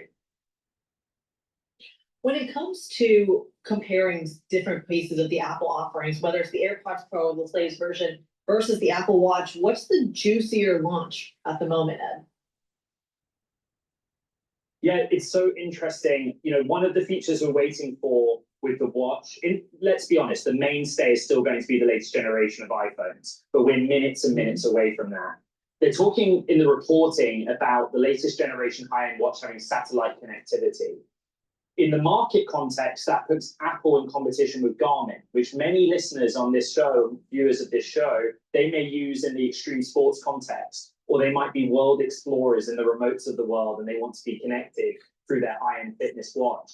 It's just more evidence that Apple is moving into very specific niches and expanding the capabilities of its hardware to move into those markets that it might not traditionally pay in at a higher price point. A lot of emphasis in the modern technology right now about a phone and a smartwatch's ability to communicate with a satellite outside of the cellular network. It opens up doors for a lot of markets. Yeah, we've got some headlines on the watch here. Series 11 with a more durable design. Ed, to your point, adding 5G, a 5G modem for cellular connectivity. This will be interesting to see what comes next. Ed Ludlow tells us that we'll have more on the phone moments away, so we'll be back with Ed only moments from now. I want to bring you back to Capitol Hill as well to continue our conversation that we were having over government funding and the news of the day, including this massive downward revision coming from the BLS. We just heard from the Republican chair of the House conference, the House Republican Conference, I should say. We now hear from the chair of the Democratic Congressional Campaign Committee. That's Congresswoman Susan DelBene, the Democrat from Washington, with us live from Capitol Hill. Congresswoman DelBene, welcome back. It's good to have you, as always, on Bloomberg TV and radio. Republicans are using this downward revision from the BLS today, a record revision, some 911,000 jobs we thought were there and are not, as essentially justification for Donald Trump to have fired the commissioner of the BLS. The chairwoman who was on with us before said she believes that it was politically motivated, intentionally manipulated. How are you looking at this? Well, I think it's been clear this administration, if they ever see information they don't like, they blame the source. I think what's happening on the ground right now is prices are going up for families across the country. The economy's struggling. The Republicans are trying to rip away health care for millions of people. People are concerned on the ground about what this means for their future. Republicans promised to lower costs on day one. They're not doing that. The American people are feeling it. That's what's important right now. The Republicans wouldn't have to fight inflation if it wasn't for the crazy Biden administration. Woman, is this a reason for the Federal Reserve to cut rates? Was Donald Trump right that this economy needs some help? First of all, that should be they should be independent and making that decision independently. That's the role of the Federal Reserve. Donald Trump has done nothing to lower costs. We've seen chaos, random tariff policies that raise costs on American families, cost of housing, food, healthcare, energy costs going up for families across the country. It's a broken promise from Republicans. They promised to lower costs. They've done nothing. They've only made it worse. There's a worry about funding the government beyond this month, as you well know, Congresswoman. What's going to happen here? We've talked about this a couple of times following the first rescissions package. We've had other Democrats come on the air and tell us they will not vote with Republicans, that they won't make a deal if already approved funds are being clawed back. Never mind the contents of the president's big, beautiful bill. What are you hearing from your members? Are we shutting down, or will there be a conversation? Well, let's be clear, the Republicans have the White House, they have the majorities in the Senate and in the House. This is on them. They are leading the way, and frankly, they're not leading at all. They can't agree with each other. And the one thing is they're not listening to the American people. The American people want policies that help families across the country, that lower costs. Republicans are only interested in one thing, doing whatever Donald Trump tells them to do. So we really want to make sure we are doing the right thing. First of all, Congress controls the power of the purse. We should be supporting policies that help working families, working to lower costs. Number one thing that we can do, not even on the radar of Republicans. Well, you know what we keep hearing from folks close to the White House, Madam Chair, is that Donald Trump and Russ Vought are saying, go ahead, make my day. If you shut down the government, we keep it shut down, and we'll decide who gets paid. We'll decide which agencies stay open. We'll decide who is working for the federal government in that period of time. Is there a part of you that worries if you shut it down, you can't get it back open? Well, again, Congress has the power of the purse. Congress should be leading. What you just said really highlights that we have no leadership from Republicans. They're in the majority in the Senate. They're in the majority in the House. They should be leading independent of the executive branch. They should be leading on appropriations funding bills. But they're not, because they're incapable of doing that. They just look in the White House. We need a Congress that's going to stand up for the American people. Folks are going to fight to lower costs, fight to help working families. That's our number one goal. That's what we hear when we go and actually talk to voters when we're at home about the needs that they have. That's number one. And folks, you see it in the numbers and approval ratings, et cetera. People are angry about the path that Republicans have taken us down. Chairwoman, let's talk about another topic that I think is cascading not just in Washington, but across the country, and that is the effort of redistricting. I'm gonna try to get my words right there. Does the Democratic effort to redistrict stop at California, or should we be looking? Please go to my store, the-studio-reykjavik.com, and get the vitamin D3. You're going to need this for the fall or the winter. Trust me, this vitamin D3 is going to help absorb calcium. It's a gene expression cofactor, so it's going to help with the performance of your cell. And vitamin D3 helps to get cells to go into apoptosis if they're infected. You need this for the fall and the winter season. In addition, vitamin D3 will help with bone density and your cardiovascular health. Stack it with vitamin K2. Now, what this will do is that they work together to absorb calcium. And when you do resistance training, it's going to create bone matrix to create denser bone. In addition, D3 and K2 will help to pull some of that calcium out of plaque formation and reduce further calcium depositing around plaque. So it helps with your cardiovascular system. It's really important to get vitamin D3 from my store for the fall and the winter season. And get C60. C60 is a very potent antioxidant. You can get it in MCT coconut oil, avocado oil, or extra virgin olive oil. Take a teaspoon a day every day. I've been taking C60 since 2016 every day. Teaspoon a day. What this will do is soak up free radicals. And when you're soaking up free radicals, the cells have less stress. Your mitochondria is going to perform better, they're healthier, and you're going to have more energy. So the cells are going to perform better because it has the energy source to perform better. It has less stress. And by soaking up free radicals, you're slowing down the aging process. You can also soak up free radicals in the vascular system by taking C60. And when you do that, you're reducing the concentrations of oxidized LDL. When you have less oxidized LDL, you have less plaque formation. That means that you're improving your cardiovascular health. Now, for neurons, C60 works really well because it's going to reduce the stress on the neuron, maintain the myelin sheath, help with the mitochondria in the neuron. You'll have more energy for the neuron to produce neurotransmitters and to communicate with cells. So over time, you're going to have better neuroplasticity. So please go to my store and get the C60. This will help boost up your immune system and your endocrine system. And you'll also notice many people that take C60 after about 2 to 3 months, they start having better eyesight. But better yet, when you take this every day, you're going to start noticing your body's healing and you have more vitality. And within a year, the before and after pictures, you'll notice that you physically look younger. So please go to my store, the-studio-reykjavik.com, and take the C60. It's very potent antioxidant. It's part of a holistic approach to slow down the aging process. You take the foundation pieces, which are the probiotic and the complete multivitamin, and then the 4 pillars. Max 35 or cleanse to boost up that immune system for the first pillar. The second pillar is the C60 to soak up free radicals.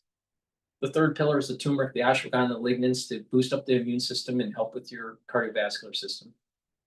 Bring down that inflammation. And the fourth pillar, boomer boost. Boost up the energy levels and rev up the metabolism. But you're also targeting the health of your heart, and vascular system, your brain function, your musculature. So when you do that as a package, you do that every day, you're going to really get some major benefits in slowing down the aging process and getting your body to heal. And then you can plug in other components like the vitamin B complex and the resveratrol and the omega-3s. But if you don't want to take the protocol, then you can mix and match and focus on particular systems.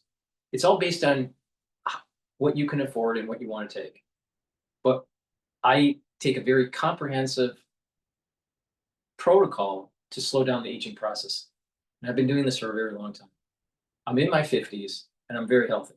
So please go to my store, the-studio-reykjavik.com, get the C60. You can get it in a 2 ounce, a 4 ounce, or an 8 ounce configuration. Take a teaspoon a day every day. You can get it in the extra virgin olive oil, avocado oil, or MCT coconut oil. But it's key to take it every day. Teaspoon a day, preferably on an empty stomach. Please go to my store, the-studio-reykjavik.com. The link is in the description of this video and all my videos. Also, I have a new channel, which is a Substack channel. Please subscribe to that and help support the work that I do by getting the great products that I offer. And you can also donate on my website, the-studio-reykjavik.com. You can donate through Stripe, PayPal, or Buy Me a Coffee. You can be a paid member to my Patreon channel or my Substack. Again, I do these videos for free to give you my perspective on the news. Sometimes it's entertaining, sometimes it's pretty serious stuff, but I think what I have to say is important. So please go to my store, the-studio-reykjavik.com. Be prepared for the fall and the winter. Thank you for listening and have a nice day.